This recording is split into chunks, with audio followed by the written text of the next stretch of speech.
This podcast of the Equine Forum is brought to you by Farm Paint.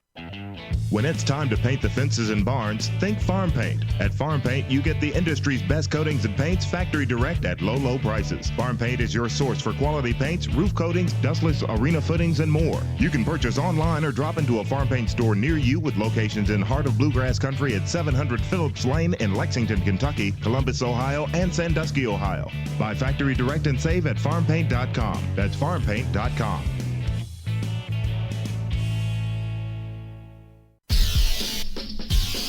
This is HRRN, horse racing's voice. Amazing Destiny running a big one, Smiling Tiger and running on late as Wise Dan, but it's Big Drama digging deep and finding more. Big Drama in front to Amazing Destiny. Big Drama will win it. Big Drama has won the sprint. Here's Friends Valentine on the outside, and Dusty Hart is there toward the rail, and Bess Arabian, she's a beaten filly today. Savannah Dancer, they're coming to the wire. Outstandingly, she's charging on the inside. They're coming to the finish. Friends Valentine, outstandingly. Friends Valentine, a huge upset here. A huge upset. Welcome to the Equine Forum, presented by TwinSpires. And it's No G now in front of the field by 2 and drawing away. Grovey is second. Ferdinand along the inside. In second place and closing, but he may not get there. A 16th of a mile to go. Snow Chief in front. Ferdinand is second. They race to the wire, and it's Snow Chief winning the Preakness. Winning colors in front. Here comes 49er on the outside. Lucas and Stevens. It's a driving finish. Winning colors by a head. Wire to wire with Gary Stevens in the iron. Now here's Mike Penna.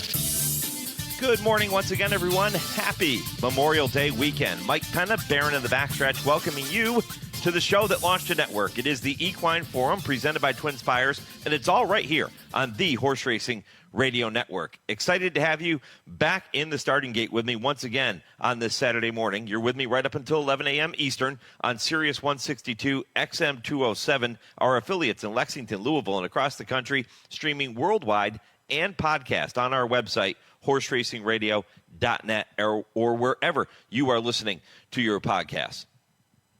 Last Saturday, I opened the show by reflecting upon some of the unforgettable moments that we've witnessed at Pimlico over the years. I'm not sure any of us could have anticipated the final memory which Pimlico would provide in the 150th renewal of the Preakness Stakes. It's also given us plenty to talk about here this morning, hasn't it? And it's giving the racing world plenty to talk about over the course of the past 7 days. How do you view Umberto Rispoli's ride, his winning ride, by the way, aboard journalism? Was it brilliant or was it reckless? Did the stewards make the right call in leaving the result as is? That is a topic. Those two topics have electrified the thoroughbred racing industry, social media, over the course of the past 7 days. I'm going to ask Dale Romans and Tim Wilkin their thoughts on those two questions when they join me at 10:30 Eastern for this week's edition of I Ask, They Answer. But before we get to that point, you're going to hear what winning trainer Michael McCarthy has to say about those topics, as well as Brendan Walsh, trainer of runner-up Gosger. What were their thoughts on what unfolded at the top of the stretch in the Preakness Stakes? And I want to hear from you, too. That's our poll question this morning. What's your take on the winning ride by Umberto Rispoli in the Preakness Stakes? Brilliant, reckless, or something else? Maybe there's another word. Maybe you don't think it was brilliant, even though it was a winning ride. Maybe you're not quite there yet, thinking, well, it was a reckless move. So is it something else? And if you do choose that, please let us know. Comment, let us know what other word you might use to describe that winning ride by Umberto Rispoli last Saturday. You can go to @HRRN on X. You can go to Horse Racing Radio Network on Facebook. If you don't do social media, just email the show. Let me know your thoughts. Mike@horseracingradio.net. Both Michael McCarthy and Brendan Walsh joined me on yesterday's edition of Trainer Talk presented by Fasig-Tipton. And I'm going to have excerpts from those conversations coming up in about 10 minutes after my first commercial break. Brendan walking me through what he was going through as a trainer, watching Gosger open up the big lead and then seeing journalism, watching everything unfold at the top of the stretch and then seeing journalism get through, lengthen his stride, and ultimately run him down. Michael McCarthy is going to tell you his thoughts as he watched the thing unfold. And now he's had time to step back and to reflect upon it. I also asked Michael about Steve Asmussen's comments, which came out this week. Steve not happy, as you might expect. He was affected maybe as much as anybody with his horse. And Steve is not happy, not just with the result and the way it affected his horse, but the way the stewards handled this and the way the stewards are handling potential infractions day in and day out in thoroughbred racing. So you hear Michael's comments on that coming up in just a little bit as well. You're also going to hear from the winning owner, one of the winning owners, one of the winning partners in Eclipse Thoroughbred Partners, Ray Bouchard. He'll be with me at 9 o'clock to share his experience. What was it like for him as one of the partners in this horse after 2 weeks earlier watching journalism come up a little bit short in that really good race in Louisville, the Kentucky Derby? And now looking at him coming to the top of the stretch and Umberto Rispoli trying to fit through the hole. If there was a hole, some people say there wasn't, some people say there was. I'm of the opinion, as you watch the overhead view from NBC, which they did a fantastic job with showing that overhead view. They always do. And for a moment, it appeared as if there was going to be an opening. It appeared as if Umberto was, making an okay move, trying to get through the hole. Well, the hole that we all thought, or at least I thought, watching it was going to be there, was not there. By the time he asked journalism to run up in there, the hole had evaporated. Goal-oriented, with Flavien Prat aboard, I think Umberto was banking on the fact that he was going to drift out just a little bit more, leave him a crease to slip in between Goal-oriented, trained by Bob Baffert, and Clever Again, who was down toward the inside, trained by Steve Asmussen. Didn't happen. And listen, people have said, hey, Flavien should have let him out. Umberto Rispoli was on the best horse. Flavien should have just let him through. What? Listen, Flavien Prat is trying to win the Preakness Stakes too. He is under no obligation. I don't care if it's Secretariat coming through in between them. He's under no obligation to let journalism through that hole, or to even give him the appearance that he can get through.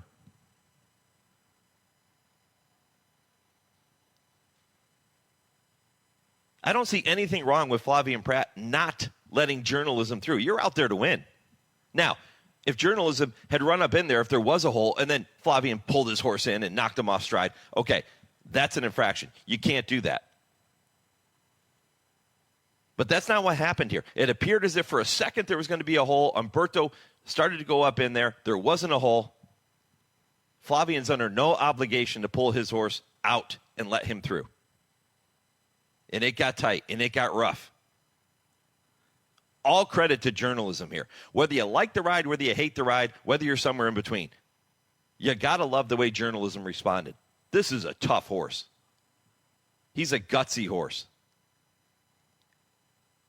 And I am one that thought Gosger was home free.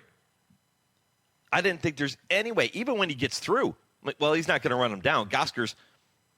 He's gone. Everything that was happening, Gosger was already clear when they turned for home. So Gosger had a 6-7 length head start on journalism. And it wasn't like Gosger stopped running. Journalism just came and got him. Kudos to journalism. Let's make sure we're giving the horse the credit he deserves. This is a really good racehorse. And the way he finished, a fantastic final time, it would have been even faster if he didn't have the trouble. And there was a point, Umberto Rispoli defended his ride this past week, and he was talking about how he didn't feel as if he had enough horse to swing wide and go around. And as I'm watching this unfold, I'm thinking, why didn't he just go around? Why did he try to fit through a hole that ultimately wasn't there? He claims he didn't have the horse. He even went so far as to say, people say my horse never dropped the bit. And there was a time going up the backstretch, even Larry Colmus with NBC picked up on it. He said journalism is being nudged along to keep up. And he was. You could tell Umberto was already trying to motivate journalism as they're running up the backstretch. He was in a nice spot, but he was trying to keep him motivated. And Umberto said, if you think my horse didn't drop the bit, you don't know how to watch a race. Just before the quarter pole, I was ready for Flavien to go around Gosger, and I would have tried to go around Flavien. My first thought would have been to go around, even if that meant going 5 or 6 wide. On the dirt, that's usually the best spot to be in. I just didn't have the horse. And when you take into account, again, what Larry Colmus picked up on, and if you watch the race again, I think Larry's right. If you take into account what was going on up the backstretch, maybe journalism just wasn't as interested at that point in the race. So Umberto has to make a call. At first glance, I thought he should have gone around. But if he says he doesn't have the horse, what are you going to do? You have one shot. You hope that hole is actually there. It wasn't. So let me know your thoughts. What is your take on Umberto Rispoli's winning ride? You can go to @HRN on X, Horse Racing Radio Network on Facebook, or email the show, mike@horseracingradio.net. I'm also going to preview the greatest stakes action coming up at Santa Anita on this Memorial Day weekend with analyst Michelle Yu. She'll join me 9:20 Eastern in the second hour of the program. Plenty of great stakes action to talk about there. Plus, Emma-Jayne Wilson is going to be here at 9:40. She's going to be here to discuss her amazing recovery from a brutal spill in October of last year. Just 3 months after breaking Hall of Fame jockey Julie Krohn's record for the highest all-time earnings by a female rider. We haven't seen Emma-Jayne on the racetrack since. Until this week, we're starting to see Emma-Jayne getting back into the flow. What a great comeback story this is going to be. And I can't wait to hear from her coming up at 9:40 Eastern. 10 o'clock Eastern begins hour number 3. Joe Kristufek has you covered with this week's TwinSpires Triple Play. 3 races to watch and wager on with TwinSpires this afternoon. 10:20, Kurt Becker takes you on his weekly Stroll Through Racing History. And at 10:30, Dale and Tim with I Ask, They Answer. Kurt Becker's story, by the way, this week, considering this is Memorial Day weekend, I love the angle that Kurt has taken with his Stroll Through Racing History presented by Keeneland. And I want to remind you, if you have missed any of Kurt's stories that we bring your way every single week here on the Equine Forum, head back to our website or your favorite podcast platform. We podcast all of those every single week. So you can binge listen to Kurt's stories. It is well worth it. Like listening to books on tape. Just play one after another after another. They are fantastic stories. He does such a great job. And this week, he focuses on First Lieutenant Daniel Mahoney Jr., who resigned his dream job at Calumet Farm in 1942 to join the U.S. Army Air Corps. And he was later killed in action in Iwo Jima. Kurt tells you that entire story. It's really cool stuff. Perfect story for this Memorial Day weekend. And by the way, take time to remember, take a few minutes to remember all of those who have given their life in service to our country. Time now to check in with our producer, Lee Delapina, for this week's Impossible Trivia question. Lee, what do you got?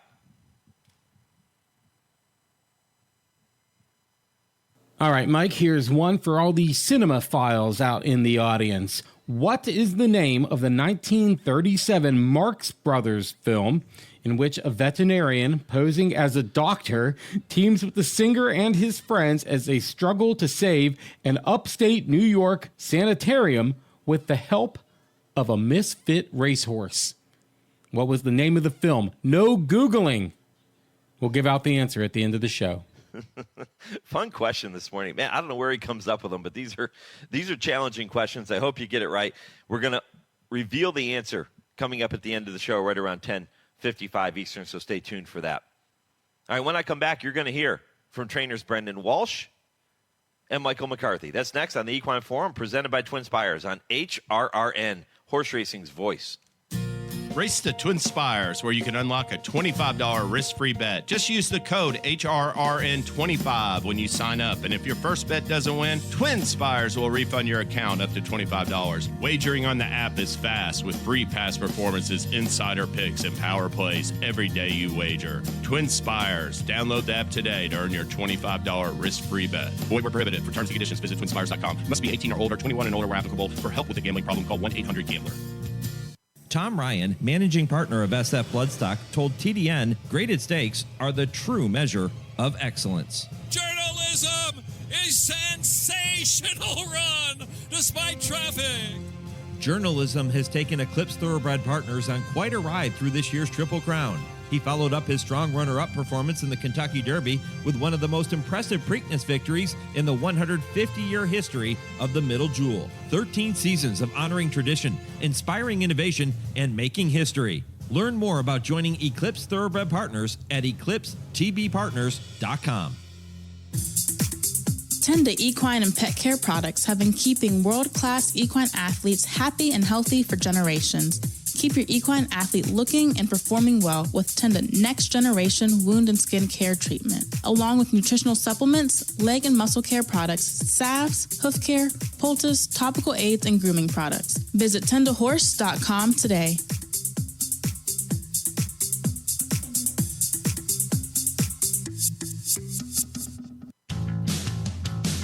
You're listening to the Equine Forum on HRRN. Presented by TwinSpires. Journalism is getting closer now. He's behind a wall of horses. He's looking for a place to go, and he's got nowhere to go. Oh, he Bouchard with Glorious.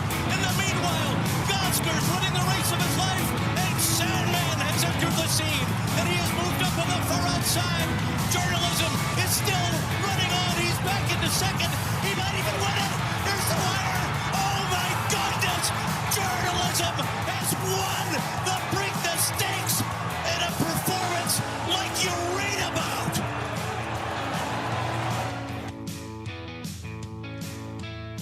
That's Larry Colmus with the call on NBC. Fantastic call, by the way. Fantastic. Yeah, it was a performance like you read about for sure. And what a way to wrap up Pimlico's legacy, history, with a performance like that. I don't know. Who would you compare it to? Have you ever seen a horse do something like what Journalism did last week? Potentially a Fleet Alex, I guess, the way he almost went down at the top of the stretch, recovered, and just blew the field away.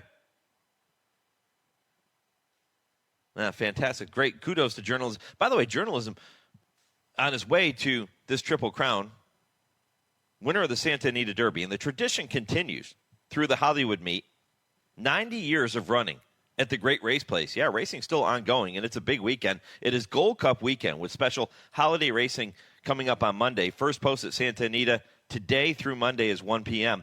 Hollywood meet wagers include the $2 pick six on the last 6 races of the day, and you can bet big every race day with the Coast to Coast Pick 5, offering a player-friendly 15% takeout. Other low takeout bets include the $3 all-turf pick 3, $3 late pick 3, and $5 late double. And be sure to play in Santa Anita's $500 handicapping challenge on Saturday and the $1,500 challenge on Monday. You can play at Santa Anita and get more information at santaanita.com.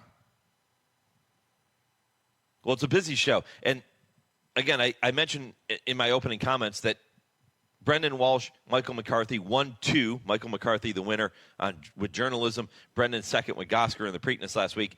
Joined me on Trainer Talk presented by Fasig-Tipton yesterday afternoon.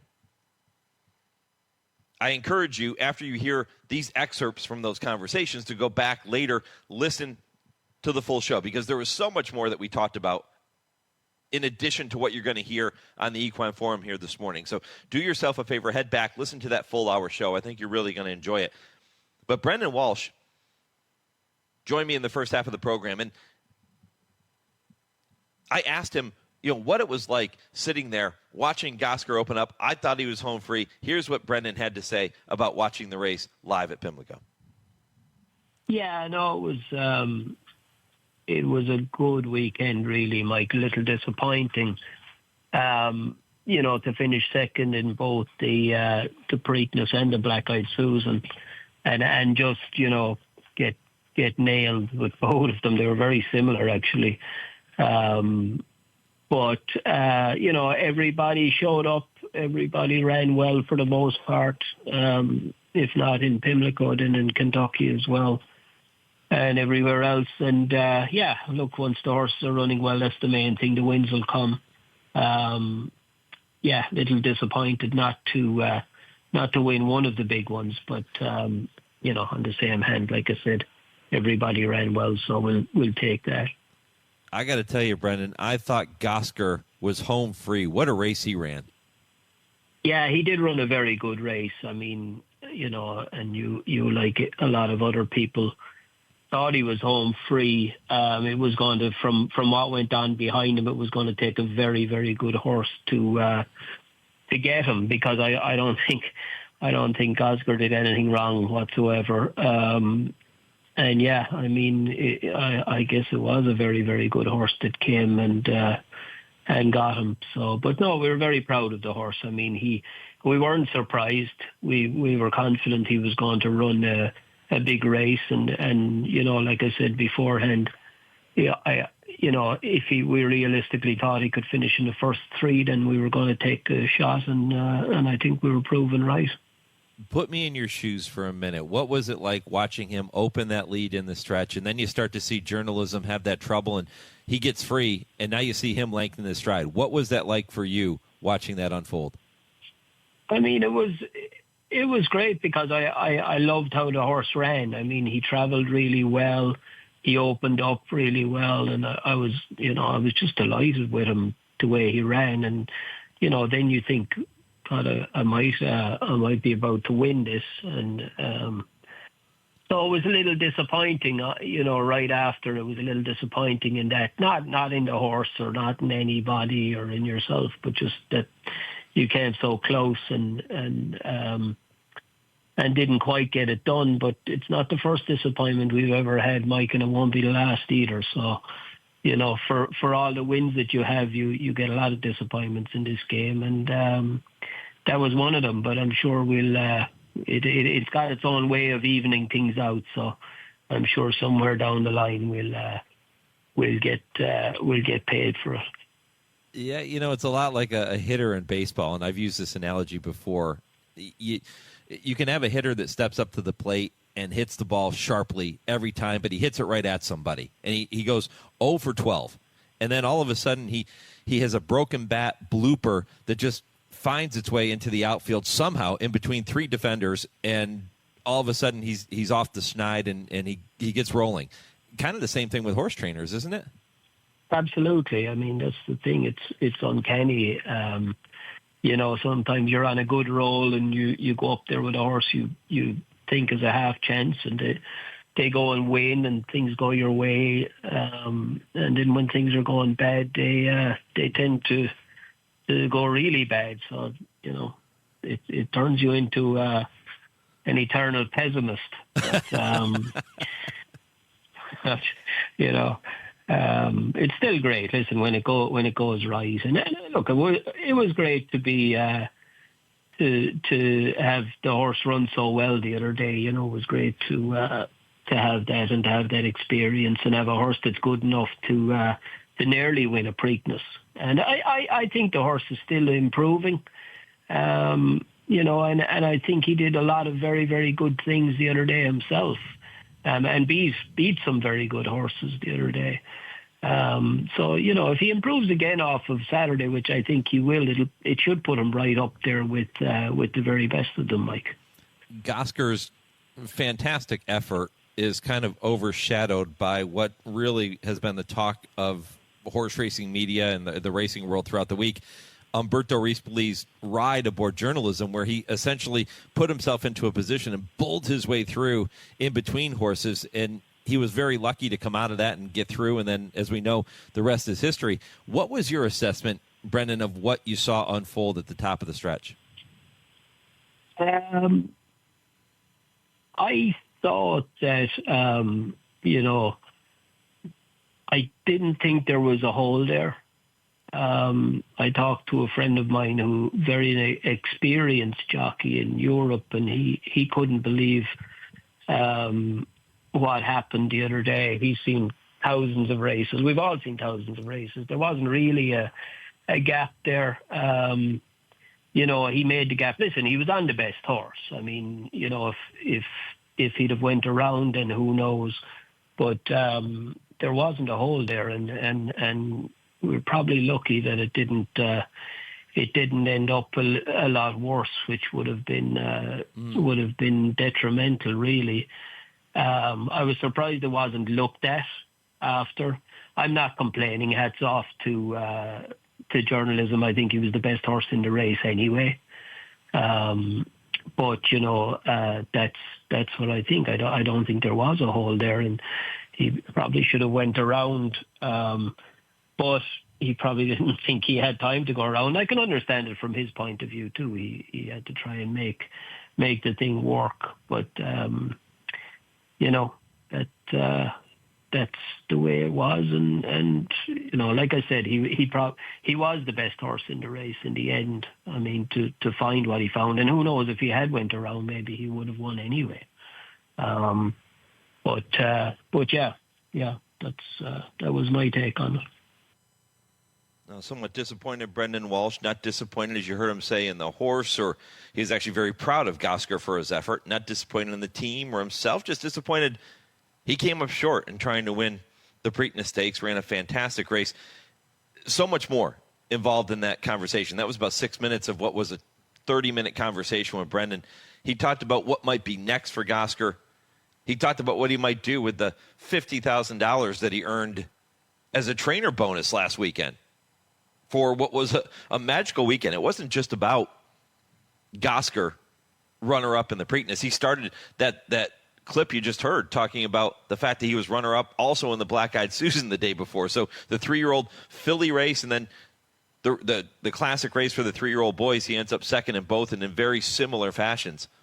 But he did earn $50,000 in First Racing's trainer bonus program, which is offered to horsemen for their participation in stakes races over Preakness weekend. And Brendan's horses really showed up, even though he didn't walk away with either of the big wins. He did win the Hilltop Stakes, Play with Fire, on Friday afternoon. So he did walk away with a stakes win, maybe just not the one he would have preferred. And you heard him say, yeah, he thought he should have gone around. He didn't think there was any kind of hole there. But like so many people that have weighed in on Umberto Rispoli's ride this past week, he also sees the other side of it. And if you don't have any horse and you don't think you can loop the field and go 6 wide turning for home, then you do what you have to do to try to win the Preakness Stakes. I'm going to update the poll question coming up in a little bit, but that is our poll question this morning. What is your take on Umberto Rispoli's winning ride in the Preakness Stakes last Saturday? Do you think it was brilliant? Do you think it was reckless? Or are you somewhere in between? Would you use another word to describe what we saw last Saturday in the Middle Jewel? And if you choose that category in our poll question this morning, make sure you comment and let me know. And I will pass along the results of that question coming up in just a little bit. Well, trainer Michael McCarthy, whether he agreed with the ride or not, was pretty happy with his result for his very talented 3-year-old journalism. Michael started our conversation here this morning by looking back on what was a magical day for him at Pimlico. Yeah, our plans were always to kind of bounce out of there and make everybody run into the first turn, similar to what we had drawn up in the Kentucky Derby. And never got the chance. We broke well. We're forwardly placed, found ourselves in a little bit tight. Umberto was able to come back out of the pocket there, going into the first turn. He was saving ground around the first turn, up the backside. It didn't look like he was traveling quite as easily as he had at Churchill Downs. Coming through the half-mile pole, Umberto angled him outside. Still didn't seem like it was making much of a difference. Once the horse started engaging, going the 3.5 furlong through the 3.5 furlong pole, Umberto dove down inside to save some ground rather than going wide around the turn. Found himself in a pocket coming to what would be, the 3/16 pole, something like that. Things got very tight. Obviously, Jose Ortiz on the fence, Flavian Pratt outside of Umberto. Umberto with a lot of momentum, moving up into a spot where looked like the horse on the fence was slowing. Certainly wasn't keeping his momentum. Umberto's or Flavian's horse outside of him, made things a little bit tight. It's a lot different when you're watching it in real time from the grandstand than when you're on the horse's back. Obviously, a couple of different angles that have been accessible to everybody here have seen kind of how things went down. But my first thought going through my head was, I hope everybody, escapes unscathed. It looked pretty ominous in real time. When journalism was able to get his feet back underneath him and approaching the 16th pole, the first thing that went through my mind at that point was, I can't believe this horse is going to put up another fantastic effort and not have anything to show for it. The last 6 or 8 jumps before the wire, I can't explain it. Still kind of mind blown by what I saw, but that's something that only very, very special horses do. Yeah, that was going to be my next question, Michael. Have you ever seen a racehorse do what journalism just did in the 150th Preakness? I thought, speaking of Preaknesses, I thought of Fleet Alex in the Preakness. I thought when he recovered under Jeremy Rose and was good enough to get the job done that day, that's about the only thing I can really compare it to. Yeah, those are kind of things that you don't see every day. No, you don't. We may never see that again. That was spectacular. One person that was not in favor of Umberto's ride was Hall of Famer Steve Asmussen. He came out this week, and he was pretty upset about what he saw. And I guess from his standpoint, I guess you would be. I'm sure if you were in his shoes, you might be a little upset at the way things unfolded too. I had heard that. I haven't really listened to what he had to say. He's had 52,000 starts, over 10,000 wins. He's got a right to say whatever he would want. I'm just going by what I saw with my own eyes. It looked like that horse was, not carrying a whole lot of forward momentum. As I said, everybody's afforded their own opinion, and we got to hear Steve's. Yeah, talking about his horse Clever again, who ended up backing up through the field after that. Whether he was tiring or not at that point is still up for debate. A lot of people looking at it both ways. Michael, do you describe to debate that? He was definitely tiring. Like I said, there's no need to debate that. Yeah, exactly. Umberto recently talked about maybe trying to tip him out, but he goes inside. Do you describe that move as brilliant or reckless? I'd have to say that both horse and rider were very, very brave to overcome that situation. In the heat of battle, you never know what you're made of, but I think it showed what journalism was made of. Every trainer after something like that is going to be holding their breath, making sure, as you said, everybody comes back safe, both humans and equine athletes. What do you look for now with journalism to make sure, if you do decide to go to the Belmont or whatever your next move is going to be, what are you going to be looking for him to tell you he's ready to go again? Just basically the same thing we saw out of the Kentucky Derby, that he's eating well, acting well, standing at the front of the stall, just all the signs that, a horse on the top of his game would give you. Well, that was something special that we saw last Saturday. Michael, you were very emotional after the race, rightfully so, still being displaced from your home in Southern California due to the wildfires earlier this year. And I loved you emotionally dedicated the win to your hometown and to your parents, Mac and Nona, who were watching on TV. They weren't even there with you. Yeah, this is, as I said on TV, this is the second time we've won this Preakness, the second time they haven't been there. Next year, they're going to have to take up residence right in front of their television set again. But no, I really meant that about everything that everybody's gone through with these wildfires here, whether it's the Eaton fire, whether it's the Pacific Palisades fire, whatever it is. A lot of people have been displaced from their homes. You know, I don't need to tell you about the headache that ensues after something like this. Once the shock subsides, you're dealing with insurance companies. You're dealing with environmental issues. I'm fine. My family is fine. My home is standing. What's not great about this whole situation is that across the street from me, they have turned this into a crushing and demolition site where a lot of these homes that have been devastated have been dug up and been brought to Altadena to be dropped off, to be sorted, whether that be walls with, you know, whatever kind of material were made in some of these houses that are 70, 80, 90, 100 years old, concrete that's been burned, that's come to be crushed, you know, whatever else is dug up in these sites. So, you know, if you've got a young child, if you're an elderly adult with some sort of a health issue, I don't think you want to be taking in what's kind of flying around in that neighborhood right now. You know, it's just not good. So I'm sure there probably was a better way to go about these things. I'm not a politician. I'm not a city council person. I'm not a FEMA person either. So who am I to kind of judge where this stuff gets done? But knowing the size of the state of California and all these areas where things like this could have been disposed of, I find it hard that it had to be right in the middle, the heart of the city. Michael, with that said, how challenging was it for you? And I know you're a professional. I know you're very good at your job. But how challenging was it for you as a human being to stay focused on what you needed to do through this run through the Triple Crown? Yeah, it was obviously the Triple Crown served as a very nice distraction. A lot of things going on at that time, you know, a lot of moving parts, a lot of unknowns. You know, there was an evacuation order in place, the National Guard, things like that. So you're out of your home. You're a little bit out of sorts. Thankfully, we always had a place to go. And, you know, it's been a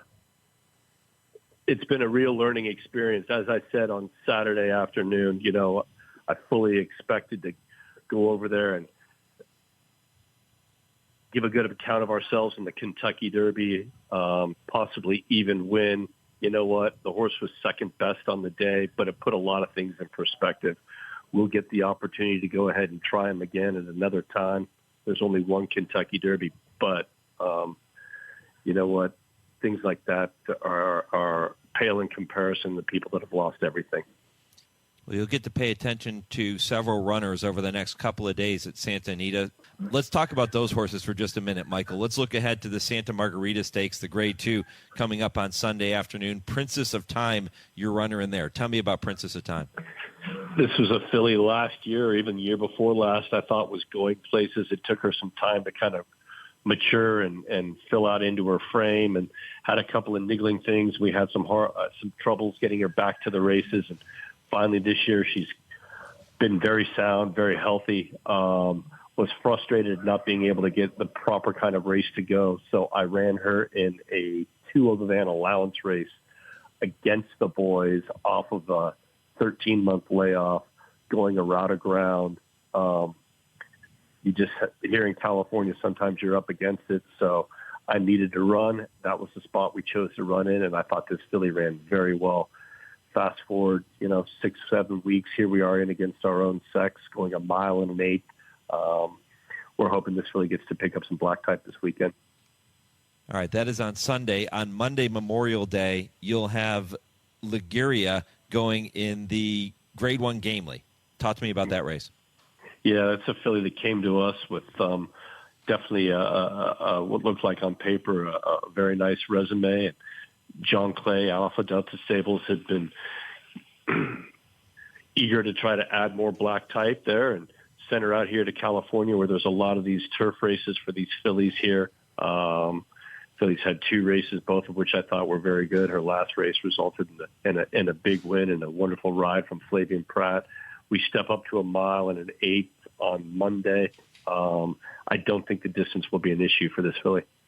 How about Extensive in the Hollywood Gold Cup? Like Extensive is a horse that keeps on improving with every race. Typical City of Light has taken him a while to come to hand and grow into his frame and for his mind to kind of catch up to the rest of them. But he seems like a horse that is destined to kind of maybe win one of these at some point here, whether it's on Monday or not, I don't know. But he's an improving horse, and very happy to have him. We look forward to seeing him every day. Yeah, I can't wait to talk about the next horse, and that is the veteran Formidable Man, who always seems to show up. He goes in the Shoemaker Mile. Talk to me about him and about that race. Yeah, I thought his last race in the Kilroe was very, very good. Berto was stuck behind a wall of horses, was able to find a seam. The horse showed a real turn of foot there inside the 8th pole. Blinkers off, I think, helped him settle last time as well. It'll be blinkers off again here on Monday. He's a horse we've always had high hopes for. Obviously, when you pay the kind of money we paid for him as a yearly $375,000 or something like that, I believe. He's loves his job. Seems like he's getting better. I think there's big things for him here this year. Already a Grade 1 winner, a 2-time Grade 1 winner in the Hollywood Derby, and then coming back at the Kilroe Mile. So, we'll look to pad his resume, hopefully with a couple more Grade 1s this year. Breeders' Cup is right in our backyard here at Del Mar, and he is undefeated there. So a fun horse to be around. Oh, trainer Michael McCarthy. The beat goes on. And, he talked about that with me, how just because you win the Preakness Stakes, you still have all of these other horses that you're training. And it can be a little bit of a stressful time. He's traveling back and forth across country. He's trying to keep up with his horses in Southern California, his horses in Louisville, his horses journalism, heading to Saratoga. Just some of the things that trainers deal with that maybe we don't think about on a day-in, day-out basis. But he's handling it well, and he has some really good horses in his care right now. He's certainly in the upper echelon of trainers in our sport today. Every year, he continues to show up with horses competing in these big stakes races, much like his mentor, Todd Pletcher. And if you go back and listen to that entire conversation on Trainer Talk yesterday, you'll hear him talk about what Todd Pletcher has meant to his career. And one of the cool things that hasn't been talked about, at least it was cool to me because I love human interest stories, was the fact that when journalism crossed the finish line last Saturday and NBC went to Michael McCarthy in his box, the person sitting right behind him was Todd Pletcher. And Todd, among the first to congratulate his student. The student has now become the teacher, right? One of the first ones to congratulate him. They're very close, very good friends. And Michael talks about the influence that Todd Pletcher has had on his career and the things that he learned in working with Todd Pletcher for all those years that is now helping him as he continues to train his horses, run his business, and compete in these big races. And my thanks to Michael and to Brendan for joining me on that Trainer Talk show yesterday. Again, the entire conversations, the entire show is posted on our website, and you can listen on every podcast platform. I thought we would do something a little different with the Kentucky Bred Conversation this week, too. Those are your Kentucky Bred Conversations for this Saturday morning. And you think about those conversations we bring your way every single week. Both horses, Journalism Gosger, bred in the Bluegrass. And the Kentucky Thoroughbred Development and Breeders Incentive Funds have been so generous in helping us bring you these conversations. We're going to do it all the way past the Belmont. And the KTTF has issued a record $20 million in KTBIF awards this year to breeders of Kentucky-bred horses. And you think about the program, first implemented in 2005. The KTBIF has provided that $250 million plus to breeders of Kentucky breds winning eligible races worldwide. And in 2024, Kentucky breds won 72% of graded stakes races in the U.S., including all 3 legs of the Triple Crown with 3 different horses, and captured 10 Eclipse awards led by Horse of the Year and Champion, 3-year-old filly Torpedo, and of course, 1-2 last week in the Preakness Stakes. And we do not plan on slowing down. Kentucky breds, breed them, raise them, race them. We all win. For more information on racing and breeding in Kentucky, visit KentuckyBreds.com. Okay, time now for your Legends of the Turf. When I come back, I'll get you ready for hour number 2. There's a lot of content coming your way in the second hour of the program. I'll tell you all about it when I return, right after your Legends of the Turf and this short commercial break. This is the story of a thoroughbred who outdid his sire and then some in winning the Belmont Stakes, and in so doing wrapped up racing's Triple Crown. In the same year, the Boston Red Sox won the American League pennant with the likes of the Splendid Splinter and the Little Professor, Ted Williams, and Dominic DiMaggio, for those of you among the uninitiated. Even most wary, hard-bitten skeptics of this particular thoroughbred had to finally admit that there was nothing in sight to give him a tussle after a relatively easy win in the Belmont Stakes to nail down the final leg of the Triple Crown, only the 7th horse in its revered history to have done so. The Belmont, run on Saturday, June 1st of that year, removed the last obstacle to his complete domination of his age division. He won the 12-furlong affair with ease under a supremely confident ride by Warren Mertens, and if there were any doubts or shreds of excuse by his opponents, the arguability of them dissipated like an early morning fog in the glowing sun. This was some kind of racehorse indeed. You know, in racing, nothing surprises. The 3-year-old campaign of the horse nicknamed the Clubfoot Comet was indeed poignantly illustrative of that axiom. He had been accorded not the slightest consideration by the supposedly in-the-knowers in regard to his chances in the Derby. But he cantered off to a virtually uncontested 8th-length score in an eye-popping performance. 1 week later, he'd overcome some bad racing luck and some questionable handling as well, in coming home a winner in a run for the Black-Eyed Susans, the Preakness, by a bare neck. The surprising thing was that his performance in the latter event had been so singularly unimpressive to many, he was regarded only moderately at best as a candidate to culminate his campaign by winning the Belmont.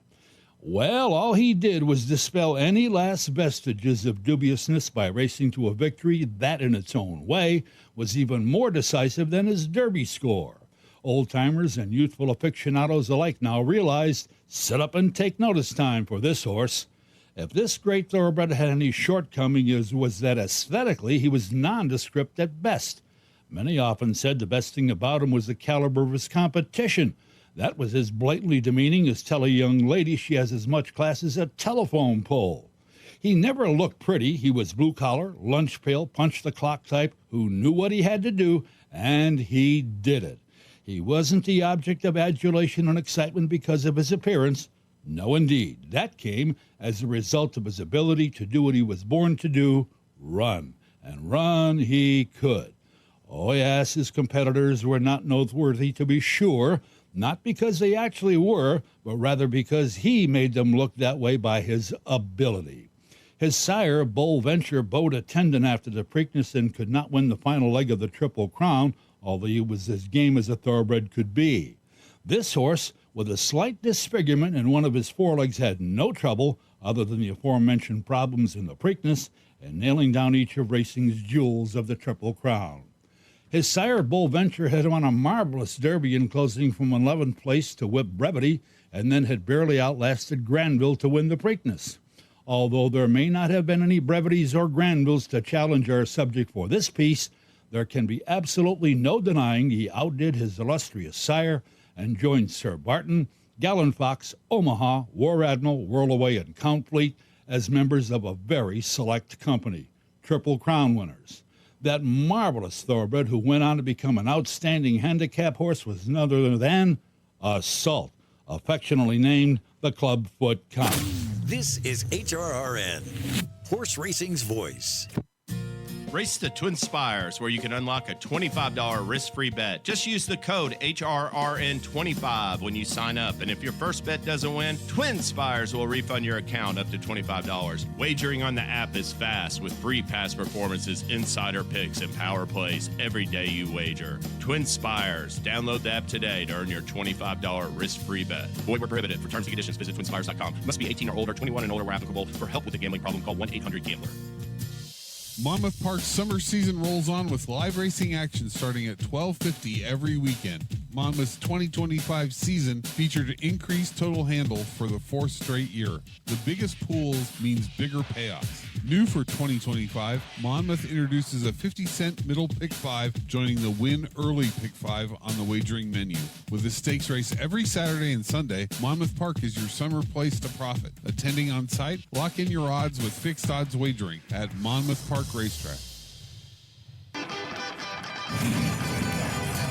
Want to get your career in horse racing off to a fast start? Well, the University of Arizona's Racetrack Industry Program is your winning ticket. The Racetrack Industry Program has served as a springboard to some of the industry's most successful individuals, with a proven track record of job placement right out of college.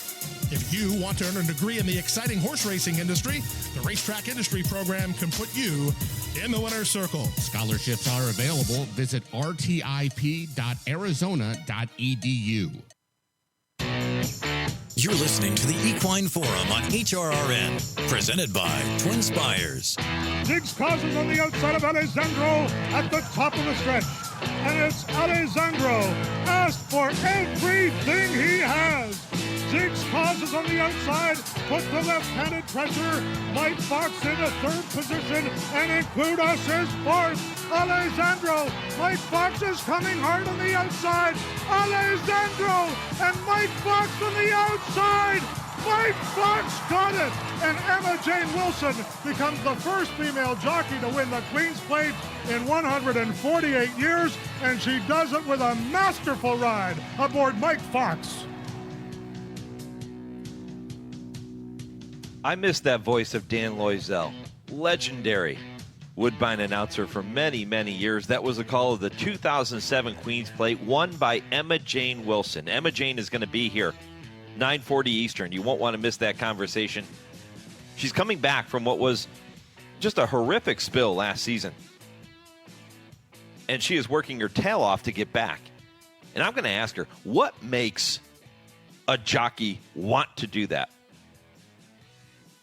When you talk to so many of the top riders in our game and they have a bad spill and they're out for an extended period, what makes you want to get back on a horse again, get back out there and compete? Is there something in the back of your mind that you're afraid, and that's probably not even the right word, but is there something in the back of your mind when you're riding again that would prevent you from making some of the moves that you would have made prior to being injured like that? Can't wait to talk with Emma-Jayne. She's fantastic. You're also going to hear from Michelle Yu coming up at 9:20. She will walk through the greatest stakes taking place at Santa Anita this weekend.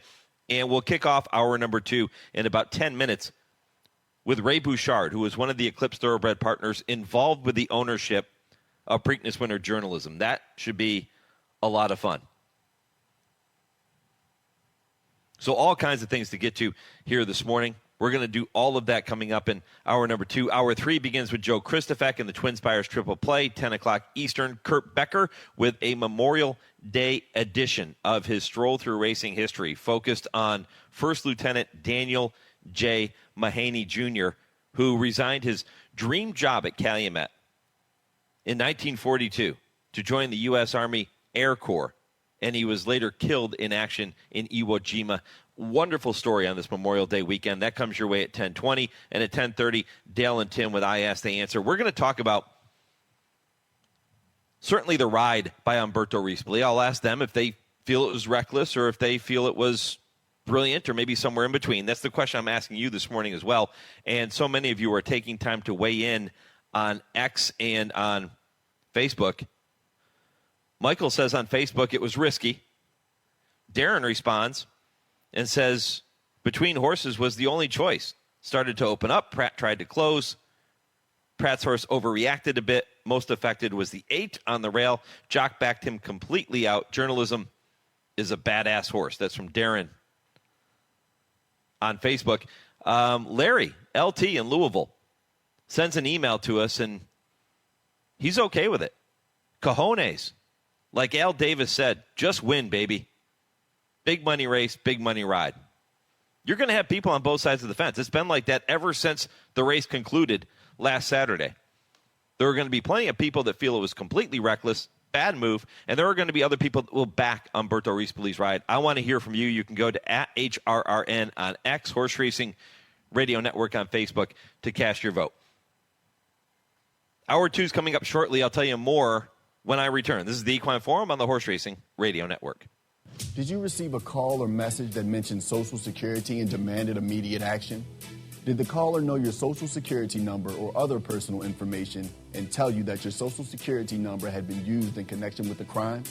Did you feel worried that your Social Security number might be suspended, your bank account might be frozen or seized, or you could be arrested? That is not the Social Security Administration. Social Security will not threaten you, demand your personal information, or instant payment. Email or text you pictures or documents, or use a real government official's name to gain your trust. Social Security does not accept payments by gift card, prepaid debit card, internet currency, or by mailing cash. Criminals use these forms of payment because they are hard to trace. Do not be fooled. Hang up. Ignore them. Report this criminal activity to the Social Security Administration Office of the Inspector General at oig.ssa.gov. Produced at U.S. taxpayer expense. Hi, this is Kelsey Grammer. When military service members head into battle, none are expected to face the enemy alone, but many return home and become isolated as they struggle with the visible and invisible wounds of war. It can be difficult knowing how to overcome that challenge and rekindle bonds similar to those formed in the military. Wounded Warrior Project supports these injured veterans through their recoveries by connecting them with fellow warriors and their communities. No one should fight this battle alone. Join us at woundedwarriorproject.org. Adopt U.S. Kids presents What to Expect When You're Expecting. A teenager. Learning the lingo. Today I'm going to help parents translate teen slang. Now, when a teen says something is on fleek, it's exactly like saying, that's rad. It simply means that something is awesome or cool. Another one is totes. It's exactly like saying, totally, just shorter. As in, I totes love going to the mall with Becker. Another word you might hear is jelly. Jelly is a shorter, better way to say jealous. As in, Chloe, I am like so jelly of your unicorn phone case. You don't have to speak teen to be a perfect parent. Thousands of teens in foster care will think you're, rad just the same. To learn more, visit adoptuskids.org. A public service announcement brought to you by the U.S. Department of Health and Human Services, Adopt U.S. Kids, and the Ad Council. Thursday evenings, 6 to 7 p.m. Eastern, is the Brisnet.com call-in show. It's your chance to call in and let the Horse Racing Radio Nation know what's on your mind. Call us at 888-966-HRRN. That's 888-966-4776. And discuss the topics you choose in the world of thoroughbred racing. The Brisnet.com call-in show. Sirius 162, XM 207, and streaming live at horseracingradio.net.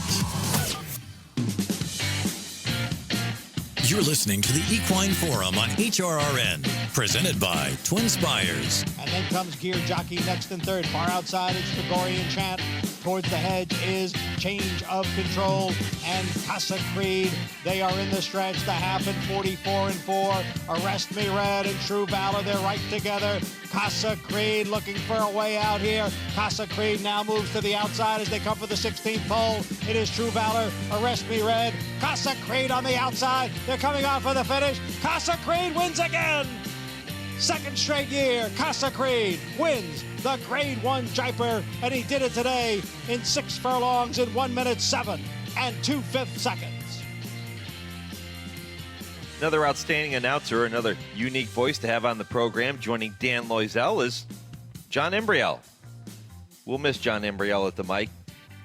Casa Creed, a winner of the 2022 Jaipur, his second consecutive win in that race. He is now standing at Millridge in Lexington. And you want to talk about a horse that, I don't know, describe him as what? An iron horse? Kind of the epitome of class and durability. He made 36 starts over 7 years. You don't see horses stick around for 7 years very often, but Casa Creed did it. 27 of his 36 starts came in graded stakes. That's remarkable. 15 in grade 1 stakes, and he won 4 of those. He's kind of like their other stallions, Oscar Performance and Aloha West, where he has a terrific syndicate of leading breeders and wonderful support. His first year said, and how about this? He stands for just $10,000 over at Millridge. Great value. Make sure you check out Casa Creed, and that was a really cool call from John Embriel. I remember John Embriel, but even before I had moved to Kentucky, when I was still living in Western Massachusetts, my wife and I went down to Belmont Park. It was our first visit to Belmont, and I remember watching the replay shows every night from New York. Harvey Pack would host the replay shows. John Embriel would quite often join him on those programs, and they would always talk about one of their sponsors, the Luna restaurant, which many of you may remember. It was right across the street from Belmont.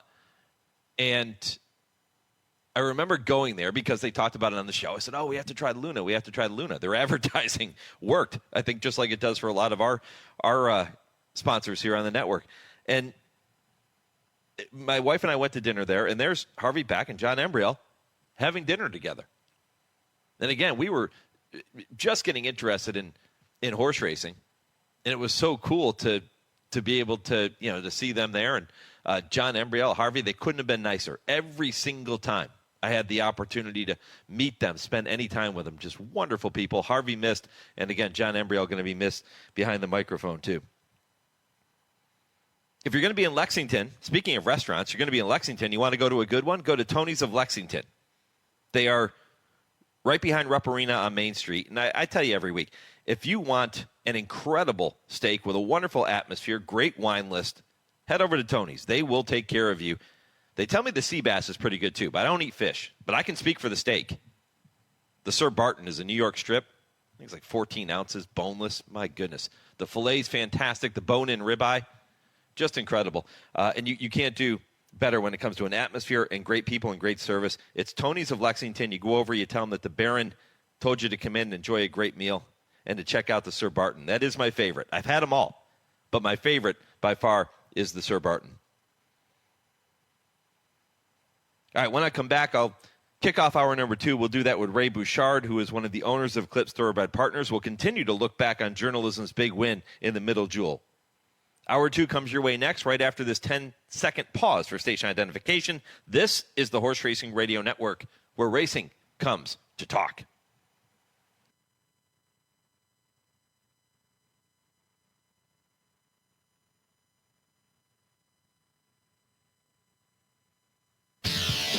This is the Equine Forum, presented by TwinSpires. Welcome back. Hour number 2 of the Equine Forum, 2 of 3 rolling on a very busy Saturday morning, continuing to look back at the Preakness Stakes, look ahead to some of the big racing coming up on this Memorial Day weekend. Happy Memorial Day to all of you throughout HRRN Nation. Going to be joined in just a little bit by Michelle Yu, who is one of the analysts at Santa Anita. She'll tell you all about the greatest stakes action coming up at the Great Race Place this weekend. That's right around 9:20. 9:40, jockey Emma-Jayne Wilson discussing her comeback from what was a brutal spill last season. Looking forward to seeing her back in the saddle very, very soon. 10 o'clock Eastern kicks off hour 3 with the TwinSpires Triple Play. Joe Kristufek will give you 3 races to watch coming up this afternoon. Kurt Becker, Stroll Through Racing History, Memorial Day edition at 10:20. And 10:30, I Ask, They Answer with Dale Romans and Tim Wilkin.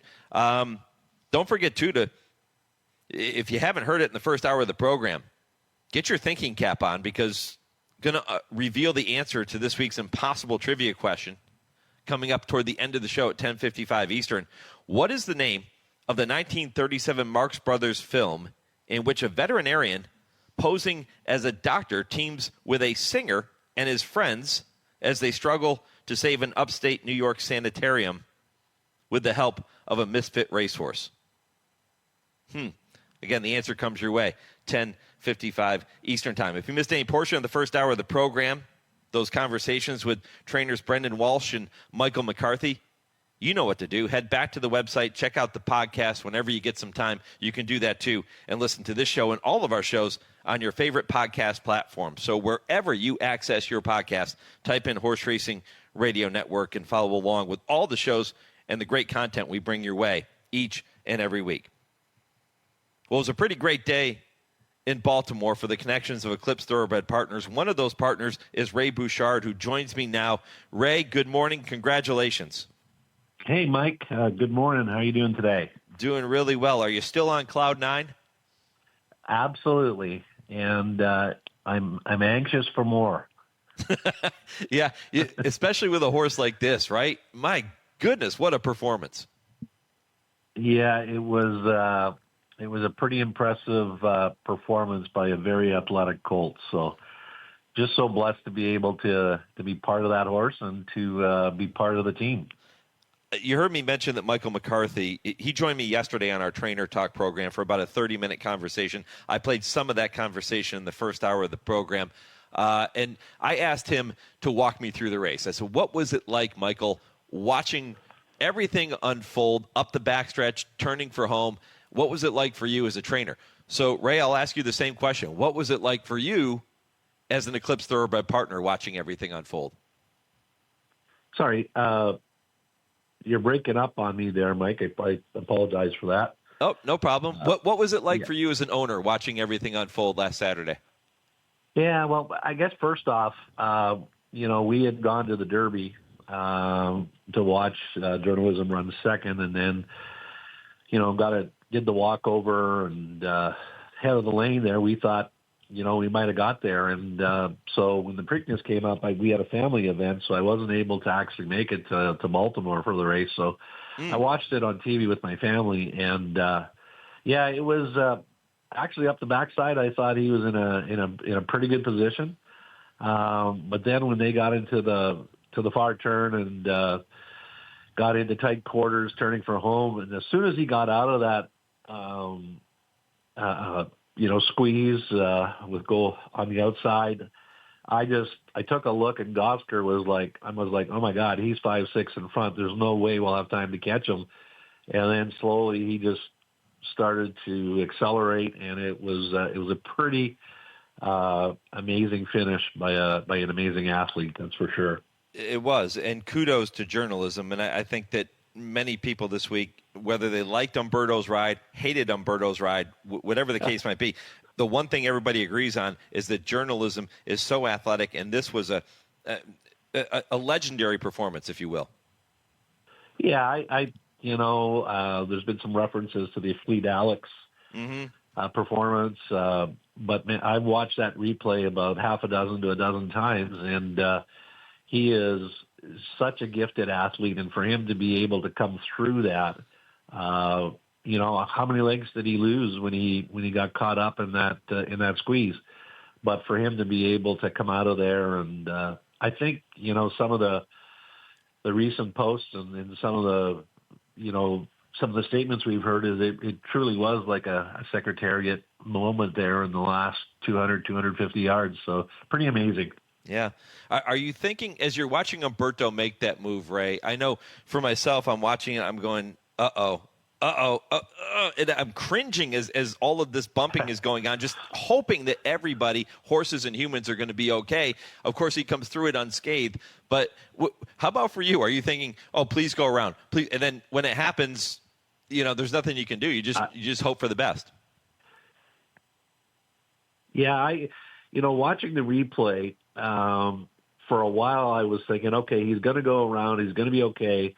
And then when Umberto decided to go inside, from my vantage view, and I've watched the replays, I thought there was a little bit of room, and I credit Umberto with taking the risk to get into that hole. And then I think whether his squeezing into that hole caused goal oriented to come into him, or I think it was a great ride by Umberto. And, of course, he walks away with the top prize in the middle jewel. We'll see if he goes on to the Belmont next. Will you be at Saratoga if he does go? Yeah, we made a decision yesterday as a family that if he goes to Saratoga, we're going to go. I love it. Ray Bouchard, one of the Eclipse Thoroughbred partners involved with the ownership of journalism. Ray, you mentioned the walkover in the Kentucky Derby. Yeah. Tell me about that experience. To me, that's got to be one of the coolest moments you can have in any sport. Yeah, it's a pretty cool experience. Walking in front of the crowd with your horse, walking into the paddock and into the greatest, preparing for the greatest 2 minutes in sports, and it really is the ultimate experience if you're a horse racing fan or if you're a thoroughbred owner. I was fortunate back in 2011 to actually be a partner in the winner of the Kentucky Derby in Animal Kingdom. I didn't get to do the walkover that day, but this time I did the walkover, and it was quite the experience. Surreal for sure. Ray, you're a lucky charm when it comes to being involved with partnerships, huh? A winner of the Kentucky Derby, runner-up in the Kentucky Derby, winner of the Preakness. I've actually had a pretty good run, and I got to give a lot of the credit to Aaron and the Eclipse team. But, I've run in the first, second, and third in the Derby. I've run first and second in the Preakness, and I've had a second in the Belmont. So maybe luck will be on my side, and I'll have won the Triple Crown with a couple different horses. Yeah, wonderful stuff. What other horses were you involved with, Ray, other than Animal Kingdom and journalism? Yeah, I've had a number of horses with Aaron since he launched the syndicate. Some really nice horses like Nest, who ran second in the Belmont. She was okay. She was okay. She could run a little bit. She was really good. In Lingerie, Danza, Aloha West. I'm still, a couple of horses we got right now are Candied, Locked, Vixen. I was fortunate to be part also of the Built Syndicate. So I got a pretty good arsenal of thoroughbreds this year, with journalism being at the top of that right now. I was just mentioning Aloha West before we segued into the second hour of the program, because he's now standing at Millridge, and I'm really excited to see what his babies can do when they get to the racetrack, because he was talented. Yeah, he was a talented colt. I won a Breeders' Cup race with him. It really, if you're a horse racing fan and you want to get involved in thoroughbred racing, this syndicate approach. I'm from Canada. I have been racing for 50 years, but for 40 of those years, or probably 35 of those years, I just raced up here to Assiniboia Downs, and we had our horses that we ran together as a syndicate group. But to be able to participate in more of the elite athletes and be able to participate in the grade 1s and the grade 2 races in North America, the syndicate approach is a really good approach. Ray, how did you first become interested in racing? Sorry, I missed that, Mike. Yeah, how did you first become interested in racing? My father took me to the racetrack when I was 8 years old, and that was 60 years ago. And ever since that first time he took me to the track, I've been hooked on horses, horse racing.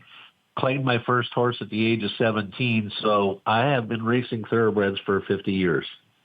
And just love the thrill of the sport. I was just talking about how I was introduced to Aaron through Jude Feld, my longtime partner here on the network. Aaron worked with Jude when Jude was training horses in Southern California. Where did the relationship begin for you? Well, my relationship with Aaron actually started over at Team Valor when Aaron was working for Team Valor, and really connected with Aaron from day one.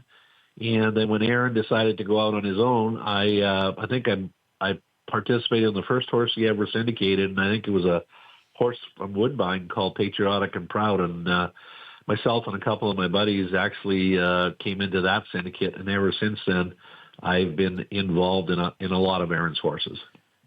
There have been many successful partnership groups, syndicates over the years. What makes Aaron and Eclipse Thoroughbred Partners so successful year in and year out? Well, I think, from my perspective, the success of Aaron is really a couple of things. I think it's the team that he's built around him, whether it's Kelsey, or the trainers. I think he has taken his time to select the trainers that I think he fits with what his goals are. And I think him and his team have done a phenomenal job of picking horseflesh. You know, a lot of these horses that I've participated in were bought at yearling sales and have proven to be elite athletes. And so I truly respect everything that he's been able to bring together. And I find that they perform at a high level, certainly from a horse ownership and certainly from a syndicate perspective.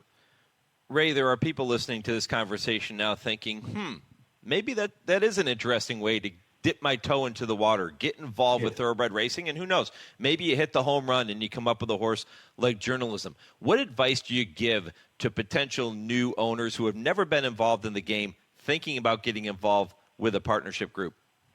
Well, I think what I would tell them is, first off, get to know the syndicate manager and the team behind it. Tell them what you're looking for. Are you looking for a horse to run in the classics? Or are you just looking for a horse that can be really competitive? Are you looking for a horse that'll run in your jurisdiction so you can go to the track every day or go to the track when that horse runs?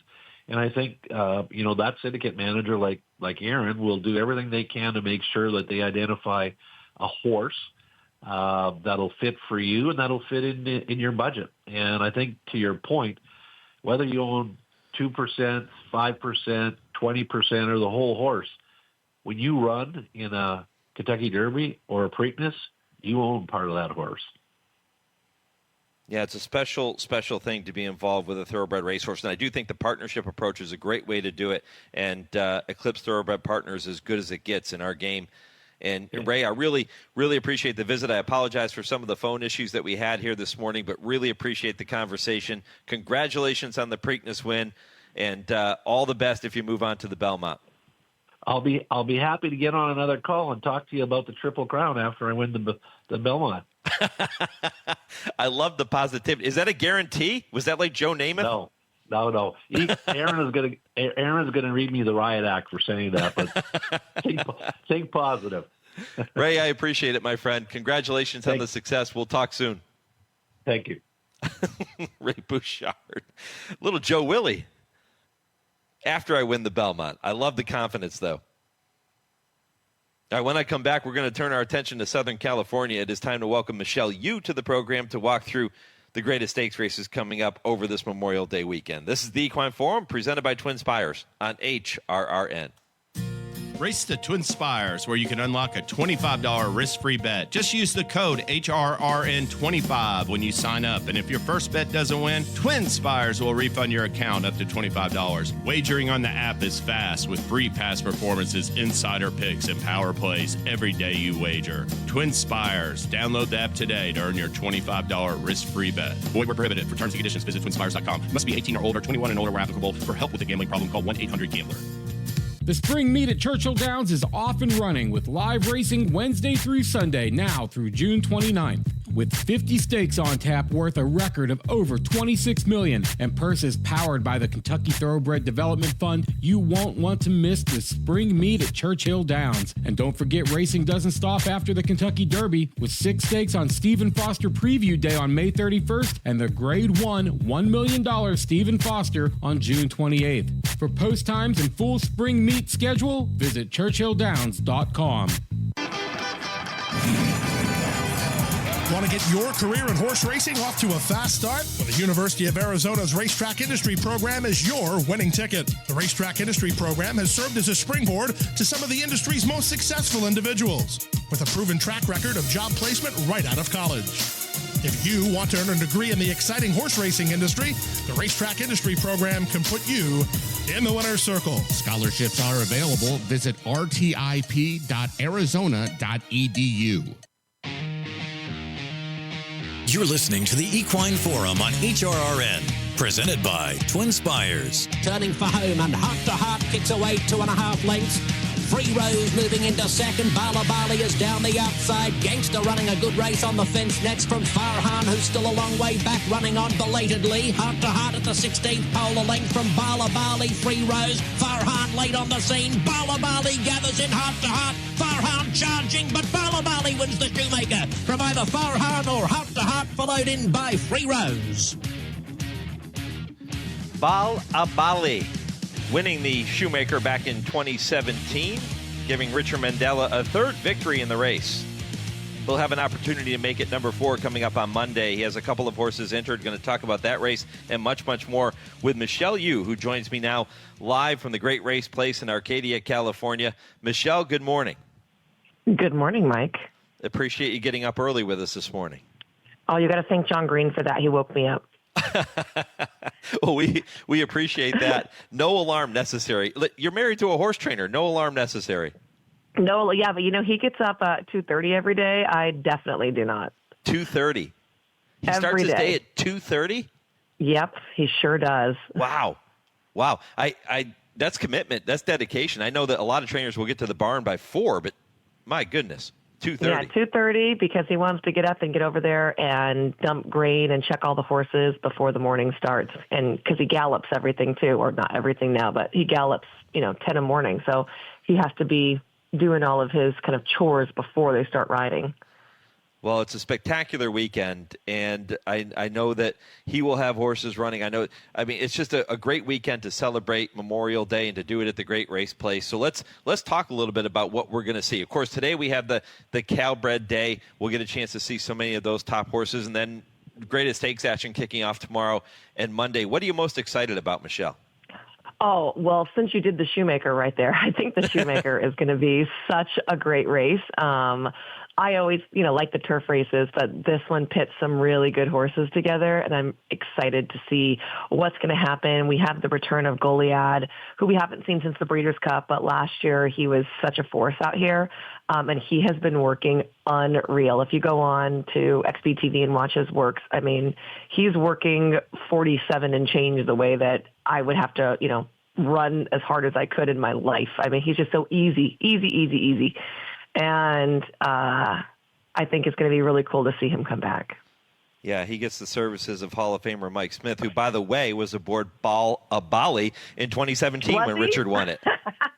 That's hilarious. I had no idea. Yeah. So maybe Big Money Mike and one of the greatest to ever do it, Richard Mandela, team up for win number 4 in this race.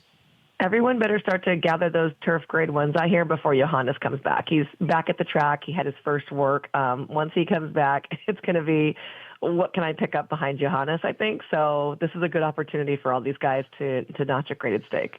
Michael McCarthy joined me on Trainer Talk yesterday afternoon. I replayed some of that conversation earlier in the show. He walked through his runners in the Greatest Stakes this weekend. Who did he like? Well, his horse in the Shoemaker, he likes him a lot. Formidable Man. Well, that he's a horse tough is so horse. Hard to kind of get a read on. I feel like every time I back him, he runs terribly. And then, the days that I'm like, oh, there's someone that can beat him, he just steps up with all these wins. He's won 3 of his last 4 or 4 of his last 5 or something like that. He definitely disappointed in the Pegasus, but he's a super good horse. And it's going to have pace to run at, which is good for him. So I'm glad that he likes him. Isn't that funny the way it works out for horse players? I was like that with Pat Day. I would zig when I was supposed to zag with Pat Day all the time. And here's a guy that wins almost as many races as anybody in the history of the sport. And I would never bet him when he won those races. It's crazy, right? Yeah, it's insane. So if you're going to pick an upsetter in the Shoemaker, who would it be? I'm going to have to go with Goliad. I don't know what his odds are going to be, but I really like him. I think a lot of people will still back Formidable Man. Ni Hermano Ramon has his own kind of fan base over there, but he's another one that is just like constant disappointment. I think Goliad will have his hands full with Cabo Spirit because that's the way he wins races on the front end, but it means we're going to have a legitimate pace, but he just has been training so good. I can't look away from him right now. The Shoemaker comes up as race number 9 on Monday, Memorial Day, post time, 8 o'clock Eastern, 5 o'clock locally on the West Coast, 1 mile on that beautiful turf course at the base of the San Gabriel Mountains at Santa Anita. Michelle, let's rewind here a little bit. We'll get to the other stakes coming up on Monday, but we have a graded stake coming up tomorrow, the Grade 2 Santa Margarita, which is 1 1/8 miles. It's going to be run early tomorrow, race 3, because there is a field of 6. It's for the 3-year-olds and up, but there are no 3-year-old fillies entered in this race. They're all older fillies and mares. Tell me about that race. Yeah, looking at this race, it's interesting because we don't have a clear-cut standout mare this year. We used to have Adair Manor for the last couple of years, and we don't have her. Anytime you have kind of that vacancy at the top of the food chain out here, I feel like you get some interesting horses, which makes it a kind of a funner betting race, a more fun betting race. But there's no one that you can just say, hey, this is going to be it. I guess if you had to love someone, you would maybe say Splendora because she's a Baffert horse and she finished behind Copian. And, there's things to like about her. JJ winds up on her and he had ridden both of the Bafferts. But also she's been bested by, Kinza, Copian, Rishi last time out. So I guess with the absence of them, that just makes her fall into this spot where you're like, yeah, she could win, but it's not that she's a foregone conclusion by any means. She's only routed one time. She's never gone this far. I almost lean towards Alpha Bella, but again, that's a horse that has just burned me so many times. I loved her in the La Cunada, and she got beat by Cavalieri. I thought she could win the Beholder Mile. Once again, there's Cavalieri. Last time out, I said to myself, I love her turning the grass. She's going to be my top play, and here comes Tirupati. So she has been so disappointing to me, but I might end up back on her again. Do you give any chance to Seismic Beauty, the other Baffert runner in here, coming out of an allowance win, making her stakes debut? It's hard because she is coming out of a very nice allowance win, but I don't know what she beat in there. I mean, Jubilant Joni had won 4 or 5 in a row, but she was also like a $8,000 or $10,000 claim, that's just kind of worked her way back up under the tutelage of Mullins. That was her first route, so you have to like that pedigree-wise. She should certainly handle this particular route of ground, but I'm not in love with her, and normally Bob picks what horses his riders ride, but I'm pretty sure JJ picked to ride Splendora. And so when you kind of get that tab and you know who to choose, you tend to kind of go in that direction, right? The rider should know best. He's ridden both of them. So I don't know. I would probably lean towards Splendora over the two, but once again, just take my money and burn it up. I'm going to go with Alpha Bella. That's the Grade 2 Santa Margarita. Again, tomorrow afternoon, race 3 at Santa Anita. All right, we talked about the Grade 1 Shoemaker. There are a couple of other graded stakes on the card on Monday at the Great Race Place. One of those is the Grade 1 Gamely. It's race number 7, 1 1/8 miles on the turf.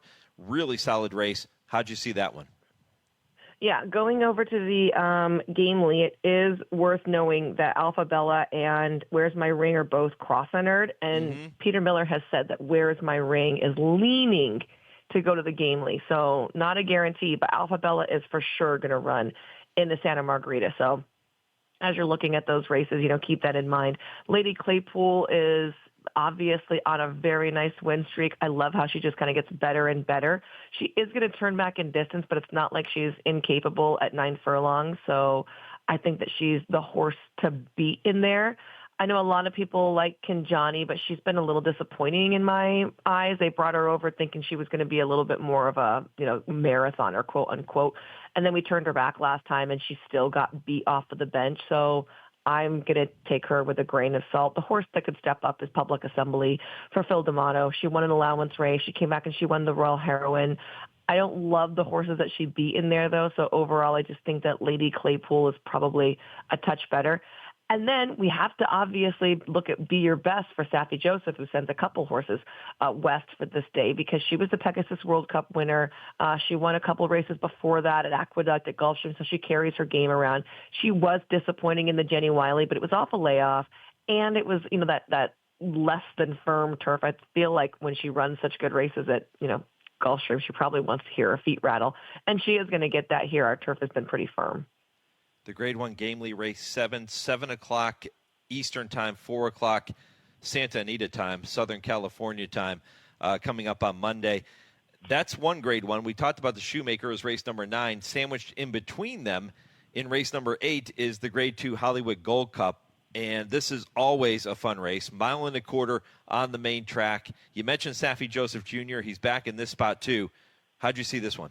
This is another race that we are deficient of a clear-cut older horse standout here in Southern California. So we're kind of getting all these horses together, and we're going to see who wants to run 1.25 miles on the dirt, because it's not something that most of these haven't done. Tarantino, jeez, what a comeback he's had. He was a very highly thought of baby trained by Bob Baffert, and then he went through all kinds of stuff, sales, moving around, claiming horse, and now he's kind of found his way back up to this spot. I think his Oakland handicap was very disappointing, but he gets back to Santa Anita. He runs really well here.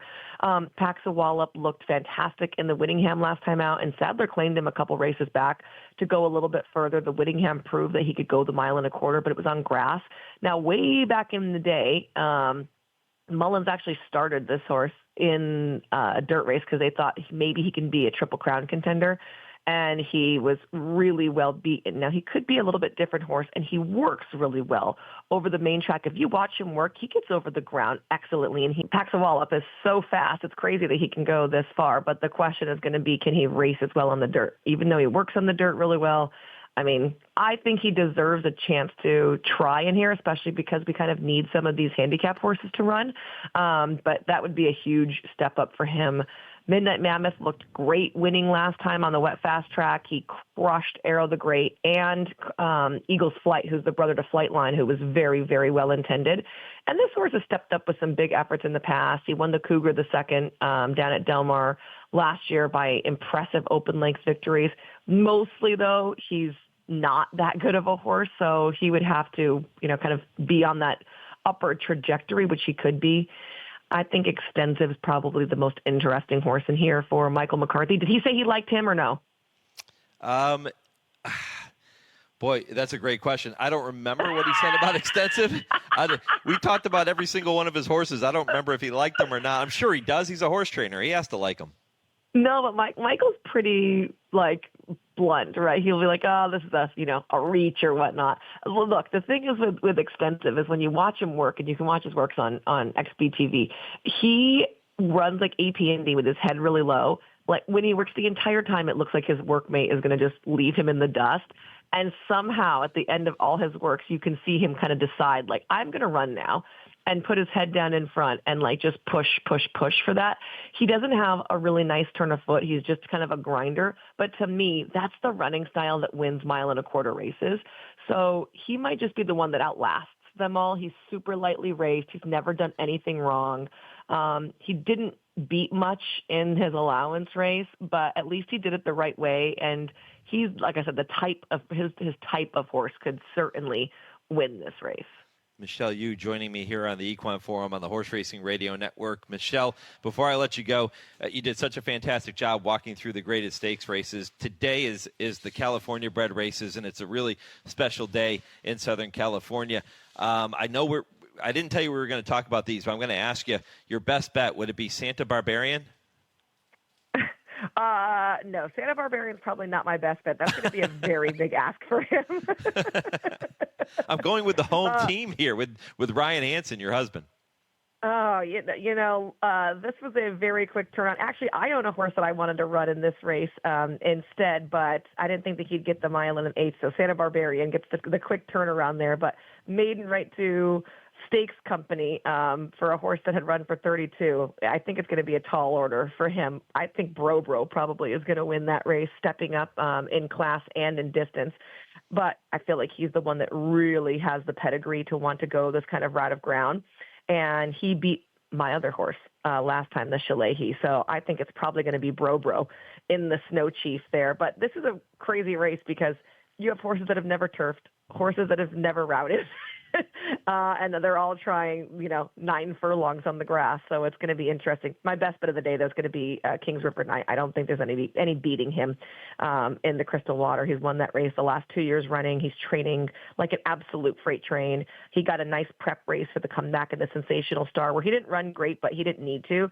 I think they just need to get a race under his belt at age 7 now. He's 10 for 17 with wins lifetime with 5 second-place finishes. He rarely doesn't show up for you. How good is Michelle Yu? Michelle, I appreciate the conversation here this morning. Fantastic stuff. Keep up the great work out there, and we will catch up again soon. Appreciate you getting up early with us this morning. No problem. Thanks, Mike. All right. Michelle Yu here on the Horse Racing Radio Network. By the way, some of the Hollywood meet wagers include the $2 pick 6 on the last 6 races of the day at Santa Anita, and you can bet big every race day with the Coast to Coast pick 5, which offers a player-friendly 15% takeout. Other low takeout bets include the $3 all-turf pick 3, the $3 late pick 3, and the $5 late double. Plus, you could play in the Santa Anita $500 handicapping challenge coming up later today and the $1,500 challenge on Monday. You can get more information by going to santaanita.com. When I come back, we go north of the border. We welcome Emma-Jayne Wilson to talk about what is going to be a remarkable comeback when she gets back into the saddle. We'll update you on her progress, and she'll tell her story next on the Equine Forum, presented by TwinSpires on HRRN, Horse Racing's voice.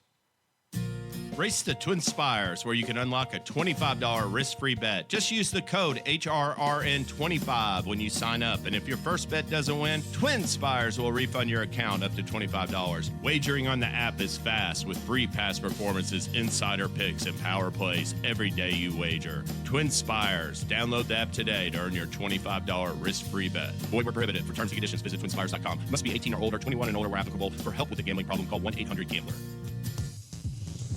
It's time now to shine the spotlight on the Darley Taking the Reins Performer of the Week. Nice cold here by Nyquist, having another great year. 4 graded stakes winners on the year. $1 million down, $985 and $1 million. I had to get down $1 million. Everybody else all through.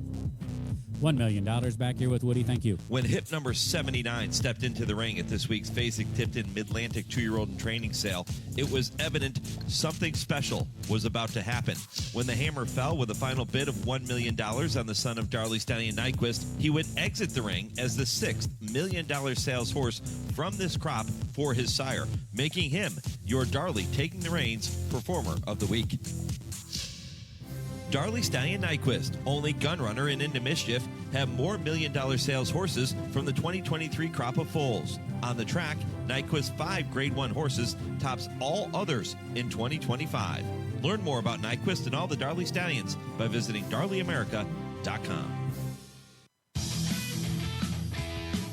You're listening to the Equine Forum on HRRN, presented by TwinSpires. 2.5 to Perfect Lady B, Midsummer Mo, and Just Magnificent trying to gain on the pack as they corner. One front, War in front.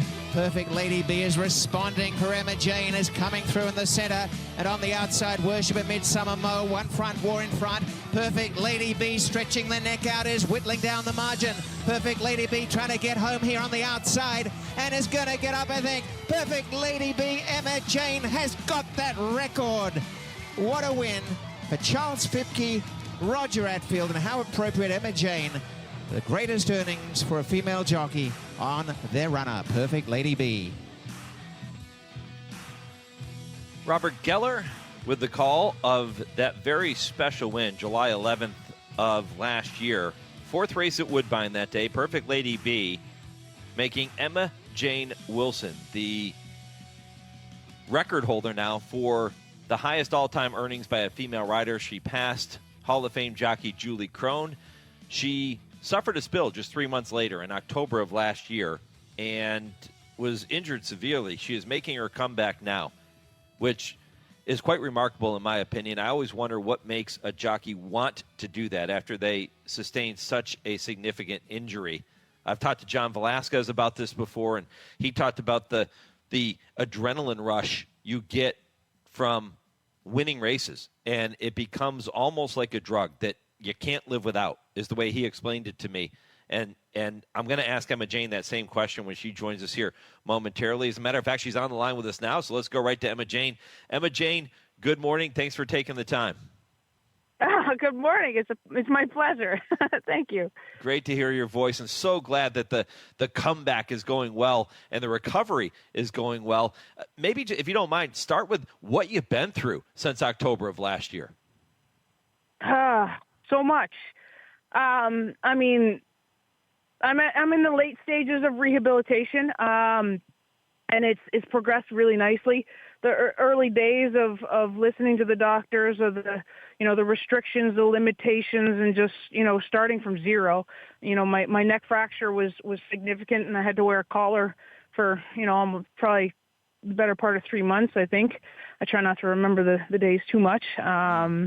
And the non-weight bearing and progression from the surgery, my pelvis was beat up pretty bad. So I was very lucky. The extent of the injuries, despite the severity, I was diagnosed with a full recovery. And right now is exactly that time. Rehab, as I said, I've been, going through all kinds of stages, physiotherapy, and then, getting back into the normal progression. Lots of swimming, lots of gym, lots of physio, lots of yoga, and so now we've built up, and my body's been telling me it's time. And I'm, this weekend was my first weekend back at the track and back on horses. So, what was that like, getting back on a horse again? It it was good. It felt normal. It's what I've been doing for so long. So you can have a tad bit of anxiety. It's been 7 months since I threw a leg over a horse, but I was ready, and so it just felt so good. It felt like such a relief. So go back out there, and like I said, my body was telling me I was ready, and everything was good. I mentioned a short time ago that I had a conversation very similar to this with Hall of Famer John Velasquez, and I asked him, what makes you want to do this after you suffer such a severe injury? So, Emma-Jayne, what is it that drives you to want to get back on a horse and to ride a race again? It's just what I do. The game is been my love since day one. The horses, and it's me. So to be back here, to be back in action, back with that connection, looking into the eyes of these animals and saying, let's go do this. It's, there's nothing that compares. Jockeys are so tough, and you're one of the toughest, Emma-Jayne. Thank you. I think one of the keys is acknowledging, the risk of injury is there. It always has been, always will be.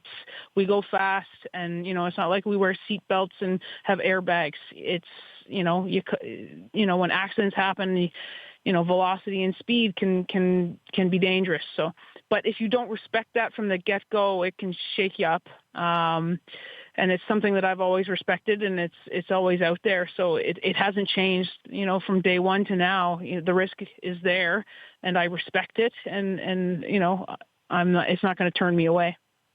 Have you identified a target date, a goal for your return? I don't have a date at all. It's going to be when I'm ready. I promise my clients, everyone that throws me on one, that when I return, it's going to be me, and you're going to know it's me, and I'm going to give you, the Emma Wilson ride I'm known for. So when my body tells me that I'm ready, this was a bit more of an extensive injury, and so it's a bit more of a different path to rehabilitation, but I can promise you, the moment you see me in the entries, it will be the same Emma-Jayne Wilson that everyone's, knows me for. This isn't the first time you've come back from an injury, but this is a very severe injury. How does a jockey block out the memories of the bad stuff that has happened before? I don't think you block it out. You respect it. It's real, and it's there. And if you can't respect it, then, you can't process it. If you can't process it, then you can't build from it. So that's how I do it. It's not about, ignoring how you feel. It's about embracing it. I've said for a long time, I'm okay with being scared, because being scared is my superpower. It makes me stronger, faster, wiser. So, if you can take those moments of, high adrenaline and whatnot, and make it useful and build from there, that's what you do. Make it your power. Make it beneficial. So, you respect the injury, you respect the dangers, and you respect the potential. Don't block it out, and own it.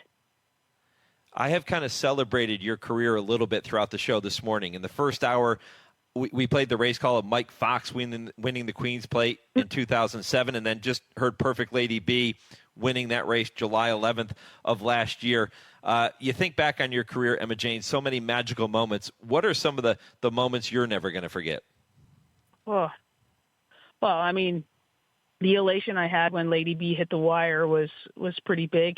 You know, it's not the type of thing you sit there and focus on trying to break this record. You know, that's not what you're here for. You're here to win races, and getting her across the wire as a winner was pretty special. As you sort of alluded to, winning the Queen's Plate, I mean, first and only female to win that, you know, that's the kinds of stuff that goes down in history, and the acknowledgement as to the way the industry is moving forward with you know, females in the game. That, like, it's not the type of thing you sit there and think about every day, but to see this game over the 20-year career that I've had progress and move forward, and, you know, those are the things that you know, they're bigger than the game are, you know. So, you know, Mike Fox getting there for me was massive, and as it's sort of gone, time is gone, I look back on that and I realize the weight that it holds to, you know, represent us all as well. Well, Emma-Jayne, if you can overcome the phone issues with us here this morning, you can overcome anything. And you're such a pro, and really can't wait to see you back in the saddle. I know I speak for so many people who have been following you and cheering for you, and can't wait to – we're coming up for the King's Plate this year. I'll make sure we say hello, and can't wait to see you. Well, I love that. And one quick little tidbit here. Social media can be so challenging for so many people, but it has been such a positive influence for me over the last 7 months. The connection that I've been getting from the fans and, you know, supporters and the, you know, the well wishes, it's meant so much. And I thank them. I thank you. I thank everyone for the support. So I appreciate it. All right, Emma-Jayne Wilson here on the Horse Racing Radio Network. When I come back, I'll take a look at historical date in racing history or two as it applies to this weekend. I'll update you on the results of the poll question and tell you what's coming up in hour number 3. This is the Equine Forum on the Horse Racing Radio Network. The National HBPA is continuously working to protect the health and welfare of horses by advocating and funding research to help reduce equine injuries, lobbying for a national testing lab to oversee and establish absolute uniform laboratory protocols, advocating for every track to undergo an annual independent surface assessment, passionately supporting off-the-track thoroughbred retirement facilities and adoption groups, and so much more. See additional HBPA initiatives at nationalhbpa.com. James Brown and Bill Cowher welcoming you back to Dennis Melvin's house. It's time for the Midnight Snack Run. This is one tricky obstacle course. Sticking to healthy habits in this kitchen is going to take focus and determination, but it can be done, JB. He's already entered the snack part of the course, and he's eyeballing a jar of chocolatey candy. That is tempting right off the start. Uh-oh, he's reaching, Bill, but he pushes it away. Great stiff arm. He's approaching a plate of delicious-looking iced cookies. Oh, Dennis, you only want one of those. He blows right by him for the apple. Oh, the fridge. It's make or break time, JB. He stares down some rich-looking treats. Uh-oh, looks like he's headed for the soda. Wait, he jukes left, grabs the water bottle, and shuts the door with his elbow in record time. Unbelievable move. I gotta see that again. And he's out. He even turned off the light. That's the way you execute a midnight snack run. Stand Up to Cancer and Rally want you to reduce your risk for cancer. Go to takeahealthystand.org. Did you know VA home loans are a key to home ownership for those who served?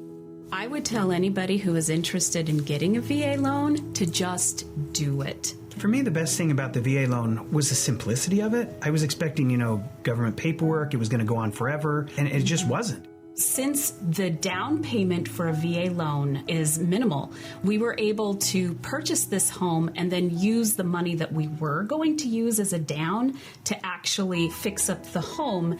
And the only way we could do that was because the nest egg that we had saved for the down payment, we didn't have to use because we went the VA route. This is a wonderful benefit that veterans can take advantage of. In the military, we make a lot of sacrifices. We're away from our family a lot. And with the VA loan, it's a way that it makes it easier for us to get a home.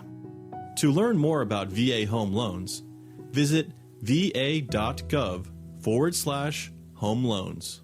Hey, this is Mike Penna. Join me every Friday at 5 p.m. Eastern for the show trainers listen to, Trainer Talk, presented by Fasig-Tipton. From Hall of Famers to up-and-comers, you'll get to know the men and women who make this sport go up close and personally. Listen on Sirius 162, XM 207, or stream the show live on our website at horseracingradio.net. My guests this week are Michael McCarthy and Brendan Walsh. And if you miss it or want to listen again, download the podcast at horseracingradio.net or your favorite podcast platform. You're listening to the Equine Forum on HRRN, presented by TwinSpires.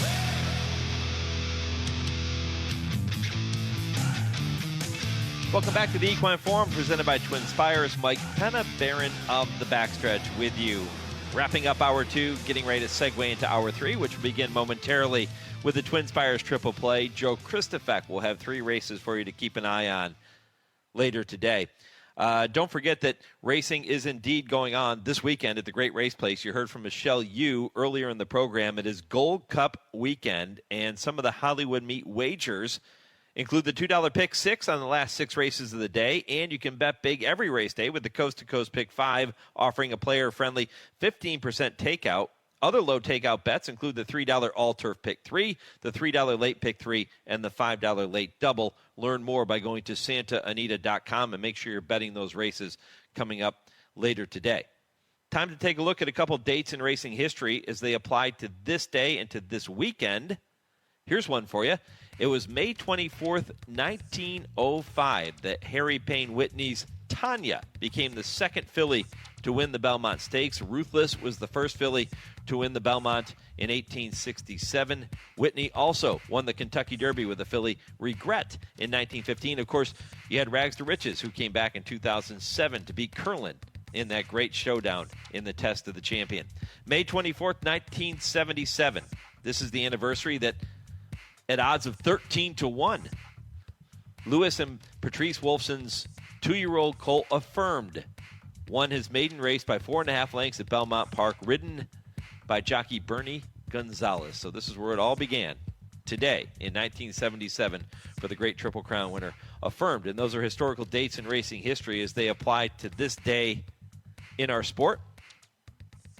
Been asking you throughout the program to share your thoughts on Umberto Rispoli's ride in the Preakness. Of course, a winning ride, so there have been people on both sides of the fence, and that is panned out here this morning as well. Many of you saying it was a good ride, a good move, had to be done. Others saying, nope. Laura says that. She comes on our X feed here, and she says there was no hole. Very fortunate that no horse or jockey was injured. Journalism won in spite of Rispoli.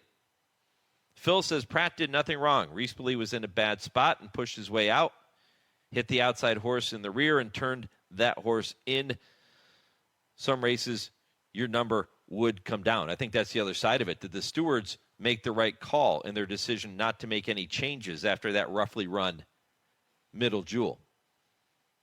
And so far, if you're wondering about the results of the actual poll question itself, those are just some of the comments we received. 65% of you saying it was a reckless ride, 21% saying brilliant, and 15% saying something else. But the majority of HRRN Nation thinking that it was indeed a reckless ride by Umberto Rispoli.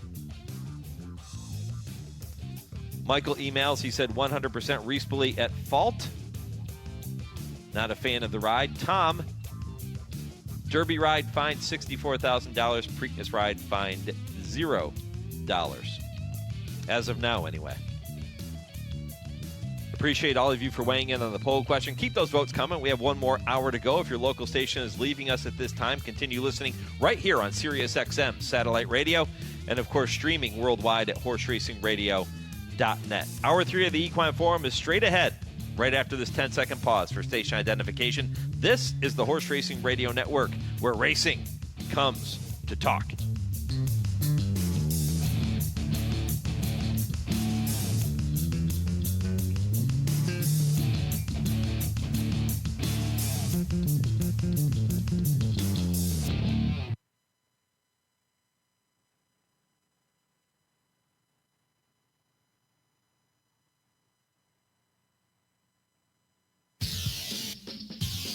This is HRRN, horse racing's voice.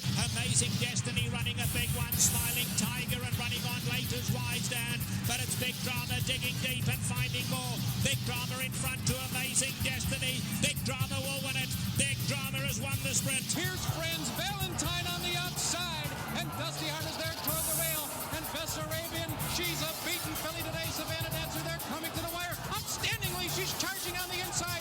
They're coming to the finish. Friends Valentine, outstandingly. Friends Valentine, a huge upset here.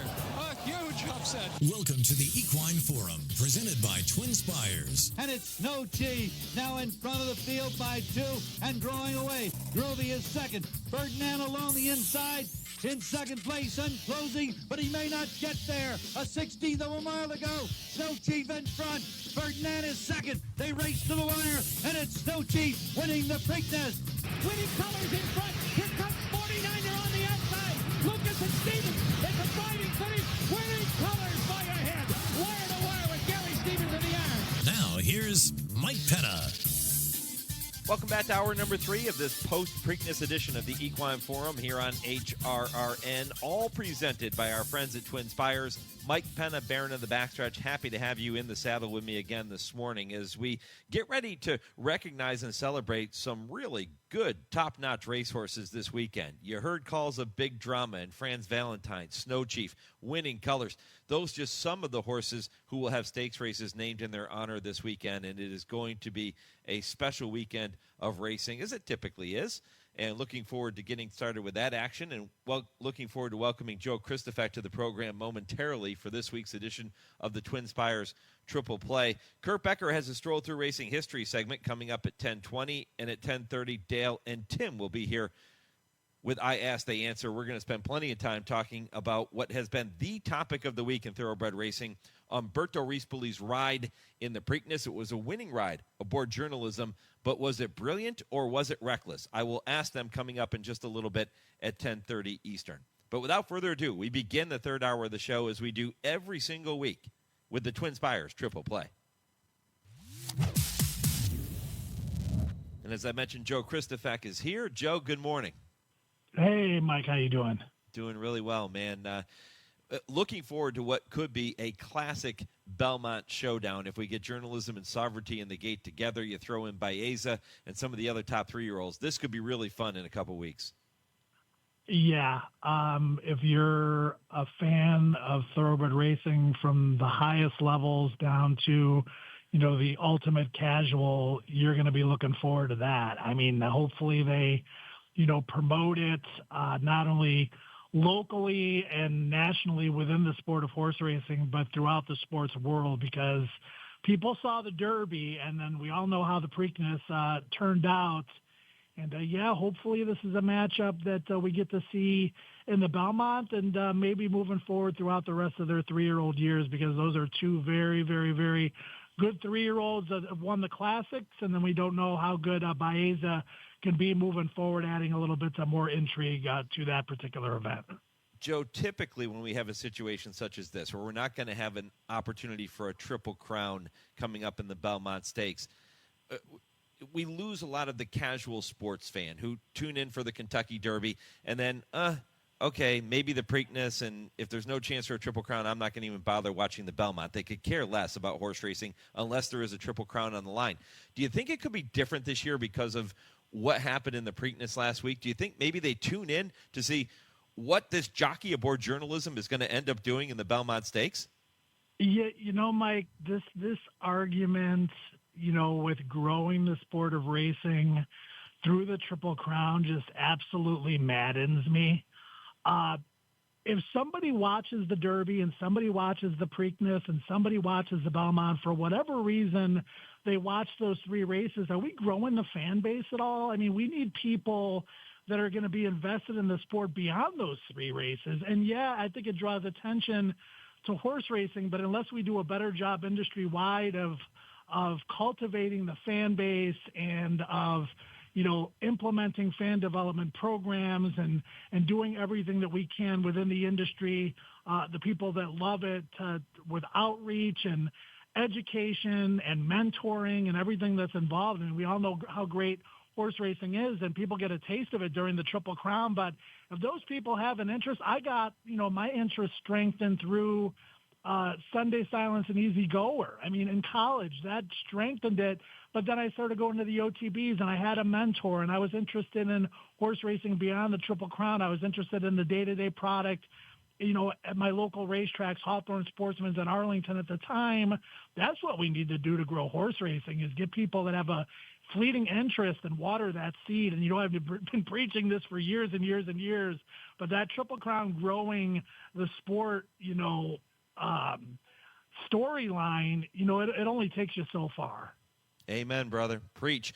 I've been saying that for years on this program, and I couldn't agree more with your statements here this morning. We'll see where this all takes us going forward. I doubt that there will be any real change on that side of things after this season, but maybe at some point somebody will kind of latch on to that concept and try to cultivate a racing fan from the ground up, as opposed to just saying, hey, we had record number of viewers for the Kentucky Derby. That's great. I don't know how much it helps the fan base for thoroughbred racing. Doesn't hurt. I just don't know how much it helps it. Yeah, no, I could not agree with you more. And it all starts, and Mike, we've had this conversation. You and I did a special 15 minutes on this, last year. Yep. It all starts with getting people interested in their local product and getting people invested in their local product and going to the racetracks and just becoming, a real fan of the sport. Everybody's got, for the most part, 9-to-5 jobs, and a lot of people are weekend warriors, but, just being a real fan, whatever that entails. And education is such an important part of that. We see that in other sports. We should be seeing more of that in thoroughbred racing too. Joe, let's climb into your 3 selections with this week's TwinSpires triple play. We'll try to at least give some people some winners here this morning. You're pretty good at it, my friend, so let's see what we can do. I love the selections here. We're going to take 3 races from Churchill Downs. The first race on the program, which has a post time of 12:45 Eastern. Race number 9, which is the Kirtana Stakes. And then race number 10, a couple of 1-mile events on the main track, and that 1.5-mile turf stake, the Kirtana. So race 1, this is 1 mile on the main track, as I mentioned. Maiden special weight, purse of $120K, 3-year-old fillies. Who wins it? I like See You Wouldn't Want to Be Ya, and maybe this Into Mischief filly will be saying that to the rest of the field down the stretch. $800,000 purchase as a yearling, and ran 3rd on debut behind a very talented pair in Velvet Devil and Me and Molly McGee. Me and Molly McGee came back and won very easily at Churchill in her next start. And this horse was wide, post position number 12, broke on top. It was 4 wide every step of the way, still ran on for 3rd, thought it was a huge effort. Now we get an inside draw with a race of experience under her belt. She's bred to be a good horse, and she's 8-1 in the morning line. Mike, I don't think you're going to get maybe half of that, because there are some bettable horses outside of her involved in this race, but See You Wouldn't Want to Be in a race that could be a key one moving forward. Great name too. Yeah, and they got 18 characters and still were able to make it. They made it work. Yeah, I love it. And I think I said this race was for 3-year-old fillies. The majority of the field is 3-year-old fillies, but it is for 3-year-olds and up. So you have selected one of those 3-year-old fillies. See You Wouldn't Want to Be owned by Flying Dutchman for trainer Brian Lynch. We'll see how this all turns out later this afternoon. Again, race number 1 at Churchill. How about race number 9, the Kirtana? I love turf racing. I really enjoy marathon turf races. We have all of that here in the 1.5-mile Kirtana. Well, the first thing I want to point out is go back and watch, which is a key race when moving into the handicapping of this race. The Other Than at Keeneland on April 23rd, going 1.5 miles. Watch Flavian Pratt, who rides this race the exact same way he rode the Preakness Stakes. He's on Sugary. He holds in the stretch, the favorite, Tarnima, the exact same way journalism was held in. Jose Ortiz aboard Tarnima did not have any room. He did not barrel his way between horses. He was checked super hard and wound up finishing 3rd in that particular race. And Sugary won the race. I mean, Sugary had a lot more horse, obviously, at that point of the race than Pratt did in the Preakness, but it was the same kind of ride that won him that race. Just go back and watch that replay. You'll see exactly what I'm talking about. That being said, I like Tarnima here because of the trip that she got that particular day. I think she was best. She got held in. She was blocked, midway through the stretch all the way to the wire, and wound up finishing 3rd. Go back and watch it. You'll know exactly what I'm talking about from both fronts, Mike. But just a really good example of race riding and how race riding can pay off in the end. Really interesting. Did you like the move by Umberto Rispoli last week, Joe? I know it was a winning move. Did you like it or did you not like it? It was a panicking, I better win this race move. Should have been taken down. I mean, honestly, if that was the sixth race on a Wednesday at Churchill, the inquiry sign would have been lit for about 20 seconds before they took him down. You can't just make room like that. He put other riders in jeopardy. I mean, he was the best horse, though, Mike. So you look at it from Pratt's point of view, he should have let him out. I look at it from that perspective as well. So, it was just a perfect storm of, not good. All the credit goes to the racehorse. None of the credit goes to the jockey. All the credit goes to the racehorse. Journalism, and it's a race that we'll remember for the rest of our days on this earth because of the way he did it, what he had to overcome, and how good he looked, getting the job done in a race he never should have won. You don't see that every day. It was a special running of the Preakness, an appropriate way, I think, to say goodbye to Pimlico and to wrap up the 150th Middle Jewel, the Triple Crown, don't you think? Yeah, it adds a whole heck of a lot more intrigue to it. And like you said, throw in Baeza into that mix with sovereignty and journalism and, Saratoga, with the Belmont Stakes again this year. Let's just get all three of those horses going into that race absolutely thriving. Let them all have a fair trip and let the results play out the way they may. You did such a good job of analyzing that last race with Sugary and Tarnima. I know you're picking Tarnima this time. Sugary is in here too. We get that rematch. Will you use Sugary in the top couple of spots there if you're going to play exactas, trifectas, those types of things? It's interesting that you mentioned that. It's like you look around at some of the other horses, and this isn't a very strong race for the level. And then you've got, outside of Sugary, who won that race, the two other then winner was Boss Lady Bailey. She was 21-1 when she won. I think, Mike, for me in this race, instead of playing around with exactas or tries, I'm just going to single Tarnima in all my multi-race wagers. Looking at the Derby City 6 and the late pick 5, if she's 8-5 or higher, I think I would even consider making a win bet on her. But there's 3 or 4 others that I think are pretty equal behind her. So when you're looking at what's the best opportunity for me to make money here, it's probably a win bet or it's probably just singling in the multi-race wagers. All right, Tarnima in the Kirtana Stakes, 3-1 on the morning line for Joe K. Race number 9 at Churchill this afternoon. All right, let's move on to race 10, Joe. Another maiden special weight event. This one for the 3-year-old boys, 3-year-olds and up, 1 mile on the main track. How'd you see that one? Yeah, I like the 7 fact here for Will Walden off of the debut run where this horse was bet down to 4-1 in a field of 11. That included Big Truz, who came back to run a very good second to Patch Adams in his subsequent start on Kentucky Derby weekend at Churchill. Fact broke a little bit slow, showed some natural speed, got a pocket trip thereafter, was blocked momentarily, really rallied strongly. Big Truz just got the jump on him. It was a big effort.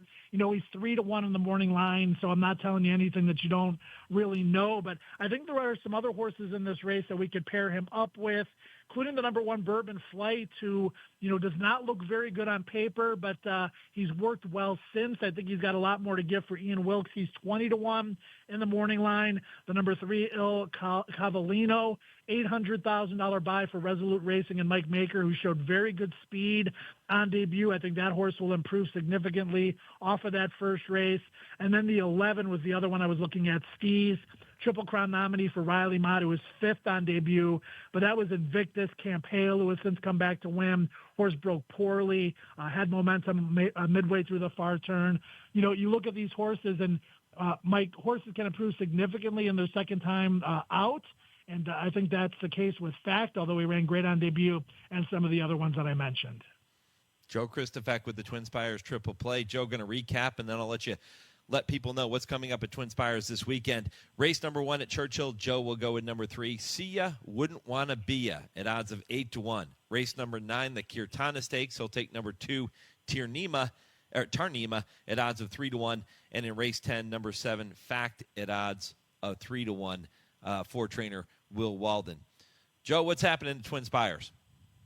Well, they got all kinds of great stuff happening on a regular basis at TwinSpires. They have today, Saturday, the 25% odds boost, which is just an absolute great promotion for everybody out there. 25% bonus on all win wagers. So, again, if you opt into this promotion, make sure you do. These promotions are changing weekly. If you bet a horse to win, they win, you get a 25% bonus on that, up to $25. So, it's just getting a little bit of additional gravy added to your winnings when you're making win bets, which, day in and day out are probably the best way to go to begin with. So that's the promotion that you want to take care of today when it comes to opting in and utilizing it and taking advantage of it.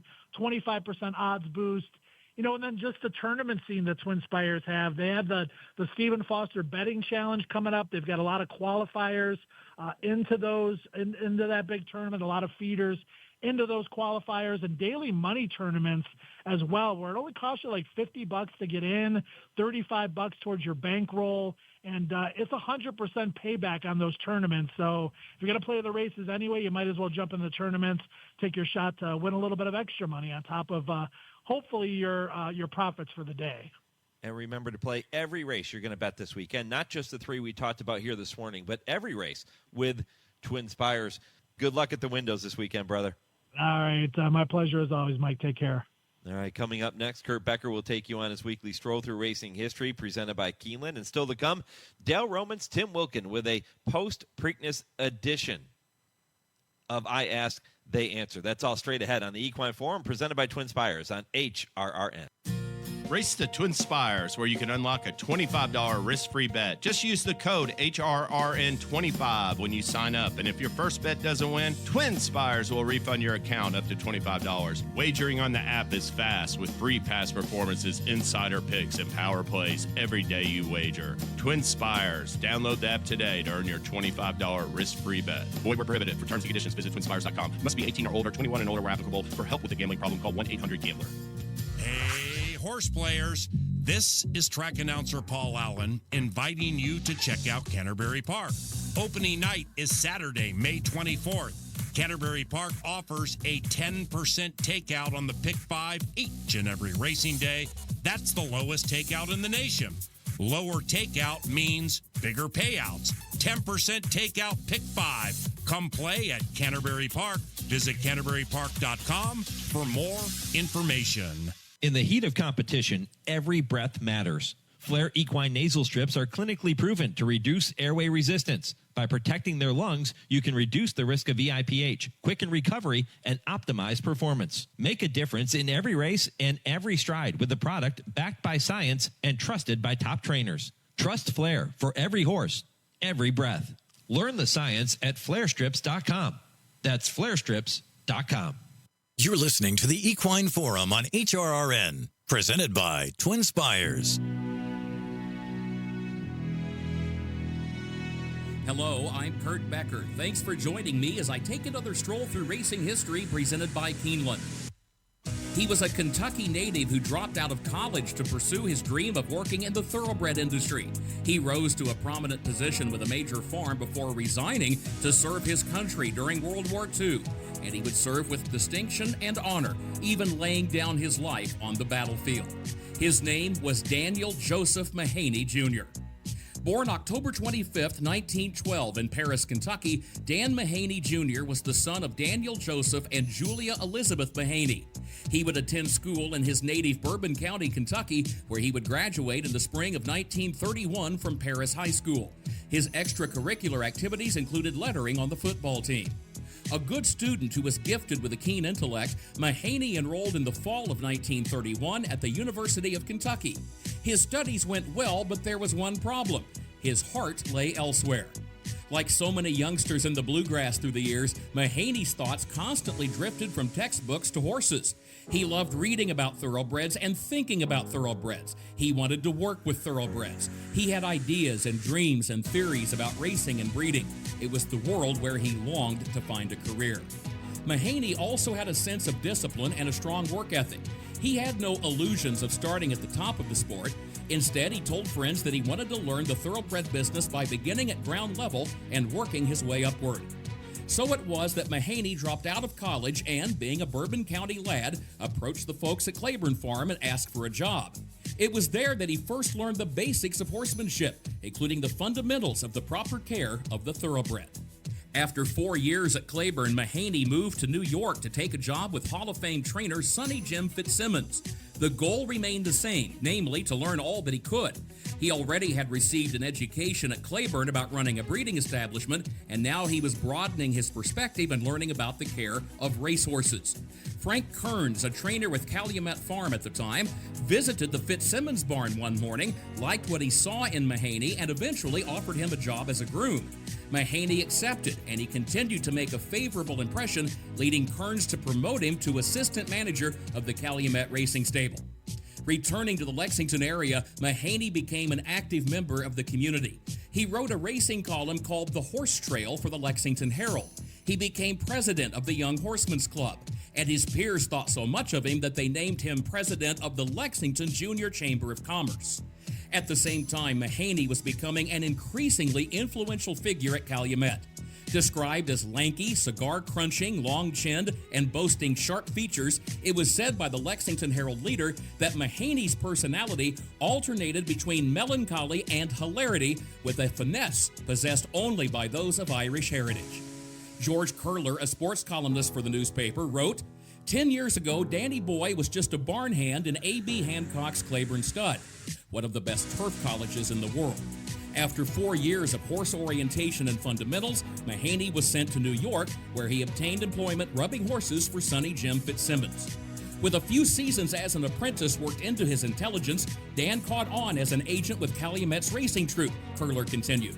As such, he roved the U.S., Arlington, Aqueduct, Belmont, Santa Anita, Hialeah, ever observing, ever remembering, ever learning more and more of the sport which he loves.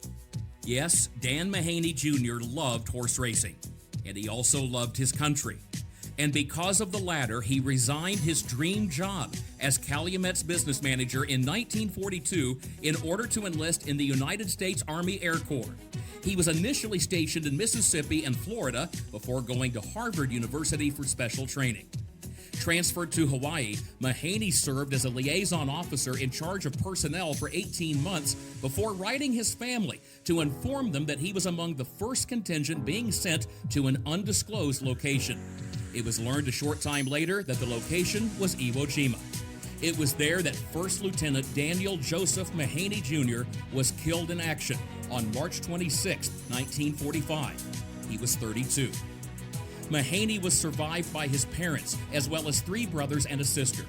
Upon receiving word of his death, Calumet Farm issued a statement saying, Dan was exceedingly well educated in racing specifically and horses in general. The Thoroughbred Club of America said, we have plenty of time to honor the living, but our thoughts for now must be with Dan and his family. But perhaps the Lexington Herald leader put it best, saying, quote, with many friends and great promise, Dan Mahaney Jr. risked all to protect the things he loved, end quote. Please join me again next week when I take another stroll through racing history presented by Keeneland. For HRRN, I'm Kurt Becker. Kurt Becker with another fantastic story. If you did miss it, head over to our website after I finish up at 11 a.m. Eastern. And don't forget to subscribe to us on Podbean or Apple Podcasts to hear all of our weekly shows. Coming up next, I welcome Dale Romans and Tim Wilkin for this week's edition of I Ask, They Answer.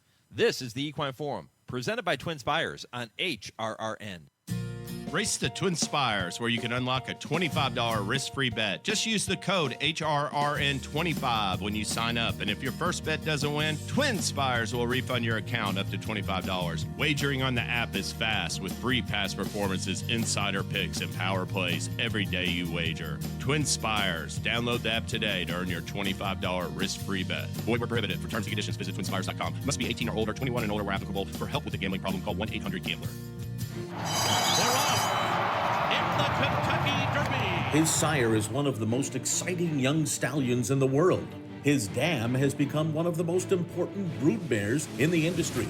And on the first Saturday in May, his genetic brilliance shined brightest on racing's biggest stage. They come into the final 16, and it is going to be Mage to win the Kentucky Derby. Mage, standing at Airdrie Stud. Think about it. This is I Ask, They Answer on the Equine Forum on HRRN. And journalism is moving through on the inside. Slight steady, little bit of traffic, but journalism is trying to box on through. Very tight still is journalism. Gosger's come away with a lead. A lot of bumping going on.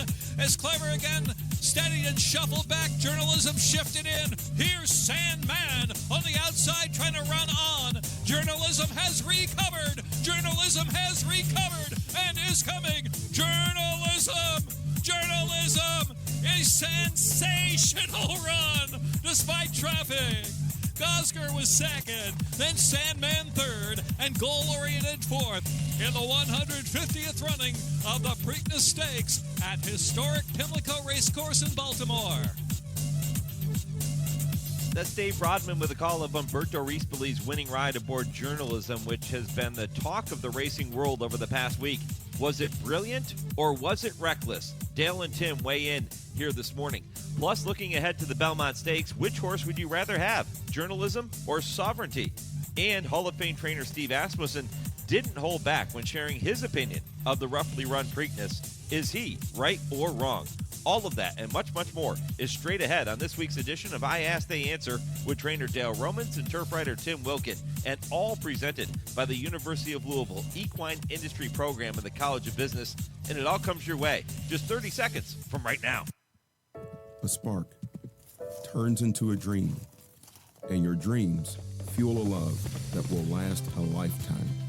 Turn your passion into a career with experienced guidance, a thorough study of equine business, as well as opportunities to get your hands dirty and put your mind to work.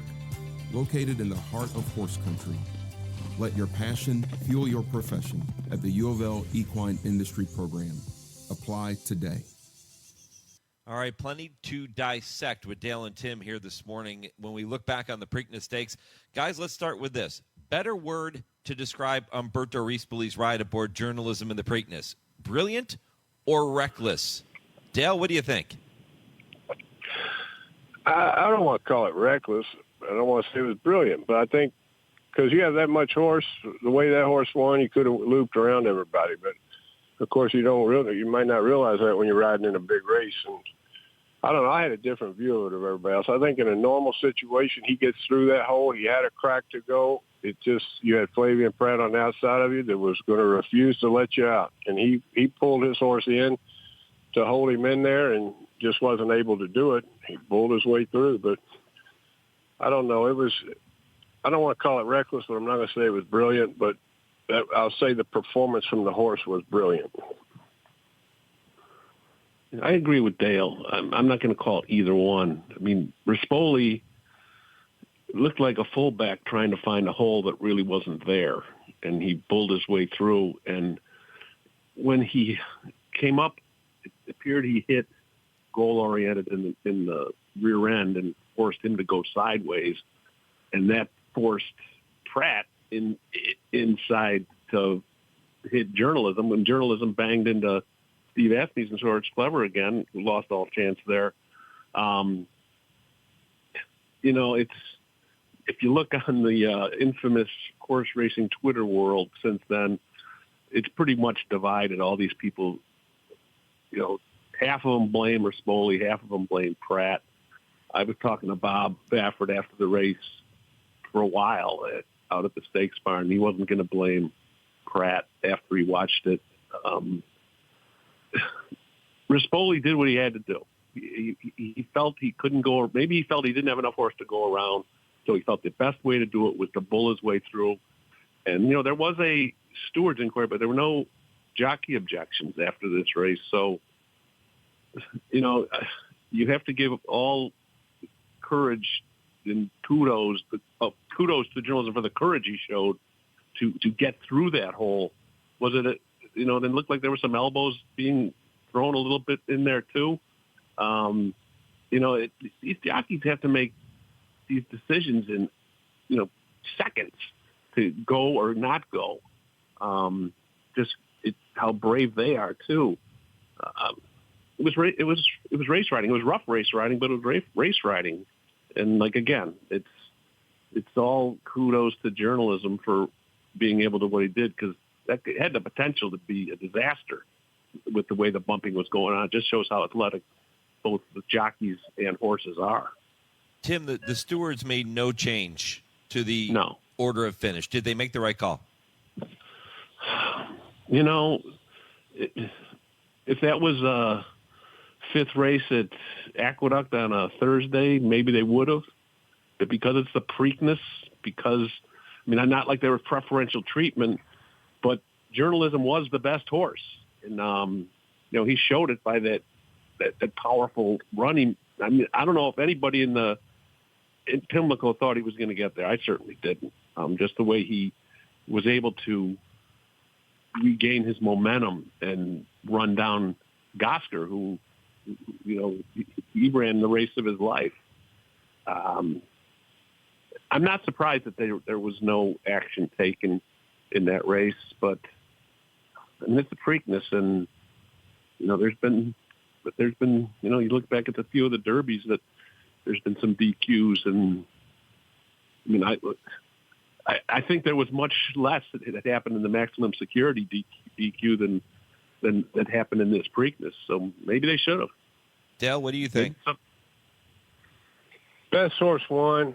Bob and I talked a long time after the race, too, back at the Preakness barn, and he agreed the best horse won. He thinks that in cases like that, and I kind of agree with him, that you should leave them up. It wasn't like that he impeded a horse from changing their position 1, 2, 3. None of those horses were going to be better than third that were involved, and he was much the best. You know who did not agree with that is Hall of Fame trainer Steve Asmussen. He appeared on our radio brethren Steve Bick show earlier this week, and he didn't hold back. He said Rispoli needs to stop riding journalism like a rented mule, and then he went on to say he thinks it's all on the stewards here. He does not think they made the right call. He said what we are under to get a horse to run, meaning trainers, and how sound they are, and who they're going to let run here and there, and all of that kind of stuff. And then he went on to say it's hard enough just to keep the horse straight in a straight line carrying their own weight. How about you quit letting them run into each other? Does he have any leg to stand on here, Dale? Is he right? If I was in his position or involved in all that action that was going on, I'd probably be saying the same thing. Yes, he has a leg to stand on, but at the end of the day, the best horse won. In history, in the future, this horse should be known as the Preakness winner. Now, whether or not they penalized Rispoli, if they decide it was him after the fact, that's different than taking him down. If he put somebody in jeopardy, maybe he should have a penalty. But the best horse did win. I mean, if there are sanctions that come out, it'll be interesting to see who they go against. You could make a case. They'd have been out already. They're not going to do anything to him. They'd have been out already. Which jockey is more deserving of getting days? Would it be Rispoli or Flavien Prat aboard goal-oriented? As many times I've watched it several times, and I kept going back and forth. I don't know.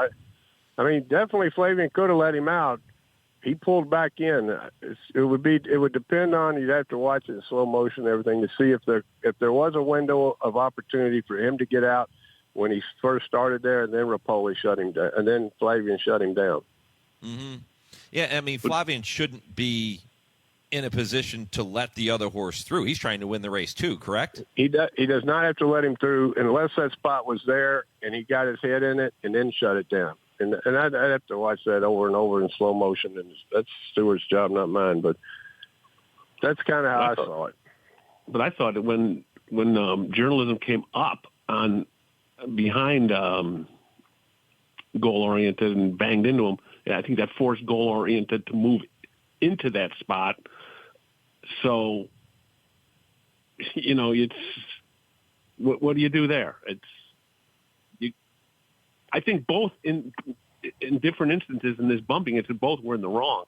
But I think, and poor Clever again was, banged into the rail by journalism, and I think that journalism was banged into by goal-oriented, who was banged first by journalism. So, the chain reaction that was there it makes for a very confusing who was right, who was wrong kind of scenario. Well, Reese Belize said earlier this week, too, that he did not have the horse to go out and around. At least he didn't think that was his original plan. That's what he wanted to do. He wanted to circle wide. He didn't think he had the horse to do it. He said, people say my horse never dropped the bit. If you think my horse didn't drop the bit, you don't know how to watch a race. Dale, did you see that from him early on in the race? Was he just not there? I thought he was dead. I agree with him. I thought he was dead. I never really been around Rispoli. I rode him over on Saturday and got to talk to him a little bit in the paddock and after the race, and that kid impressed me. I liked him. Well, all kudos to journalism. He overcame everything. He is the champion of the second leg of the Triple Crown, the winner of the second leg of the Triple Crown, and hopefully we'll see him in the Belmont Stakes in a couple weeks' time. Guys, which horse would you rather have looking ahead to the Belmont? Journalism or sovereignty? Tim, who you got? Boy, now that is a tough question because, journalism, I mean, it looks like nothing seems to faze him. I mean, the more they throw at him, the more he seems to enjoy it. But, sovereignty's had the 5 weeks off. He's been waiting up there in Saratoga. If journalism decides to, run in the third leg, that would be his, he'd be running in 3 races in the 5 weeks, and that's not easy to do. And I did a little bit of research on this, Dale. I mean, sure, you can be proud of me for doing some research, right? Not surprised. But in the last 5 runnings of the Belmont, I'm not including the COVID year because that year they ran the Belmont first, but in the 5 runnings of the Belmont, the 5 winners, none of them ran in the Preakness. 3 of them ran in the Derby, and 2 of them ran in the Peter Pan. So they were well rested. And you look at it, in that same span, there were 11 horses that ran in the Belmont that came out of the Preakness, and the best finishes were 2/3 by Rombauer, the Preakness winner in 21. And Skippy Longstocking, who I believe was he was 5th in the Preakness, was 3rd in the Belmont. So there's an awful lot to coming back in 3 weeks after the Preakness. But as Dale said before, I mean, when we were talking off cameras, you might say, this is different because it's not a mile and a half. It's only a mile and a quarter. But I would take sovereignty because I think he's well rested. He is. I know he's well rested. Yeah. I'd take sovereignty, but more because of at a mile and a quarter. I think he's a better mile and a quarter horse. Journalism didn't have a reason to lose the Derby and get run down, other than the fact that last 16th of a mile is a pretty long way sometimes, and so. Sovereignty proved he's a mile and a quarter horse, and I would take him. As much as I would off the extra rest, it would be the extra distance. Dale, Michael McCarthy is going to be monitoring journalism, see how he comes out of that Preakness Stakes, just like he did from the Derby to the Preakness. He wants to see certain signs that his horse is ready for a peak performance again. What things will he be looking for in journalism? What does a trainer look for to let them know that a horse is ready for another top effort? Is make sure he's eating good and his energy level's up and his soundness is there, and looks like he's bounced back off of that race. And it's set up for a hell of a showdown if he goes. So, like I said again off camera when we were all just talking, I don't have anything to run that weekend, but I might just show up to be a racing fan. It's going to be a heck of a day. Dale, in regards to that, when you're monitoring a horse like that, they can fool you sometimes too. That then they don't show up. I mean, it happens too, right?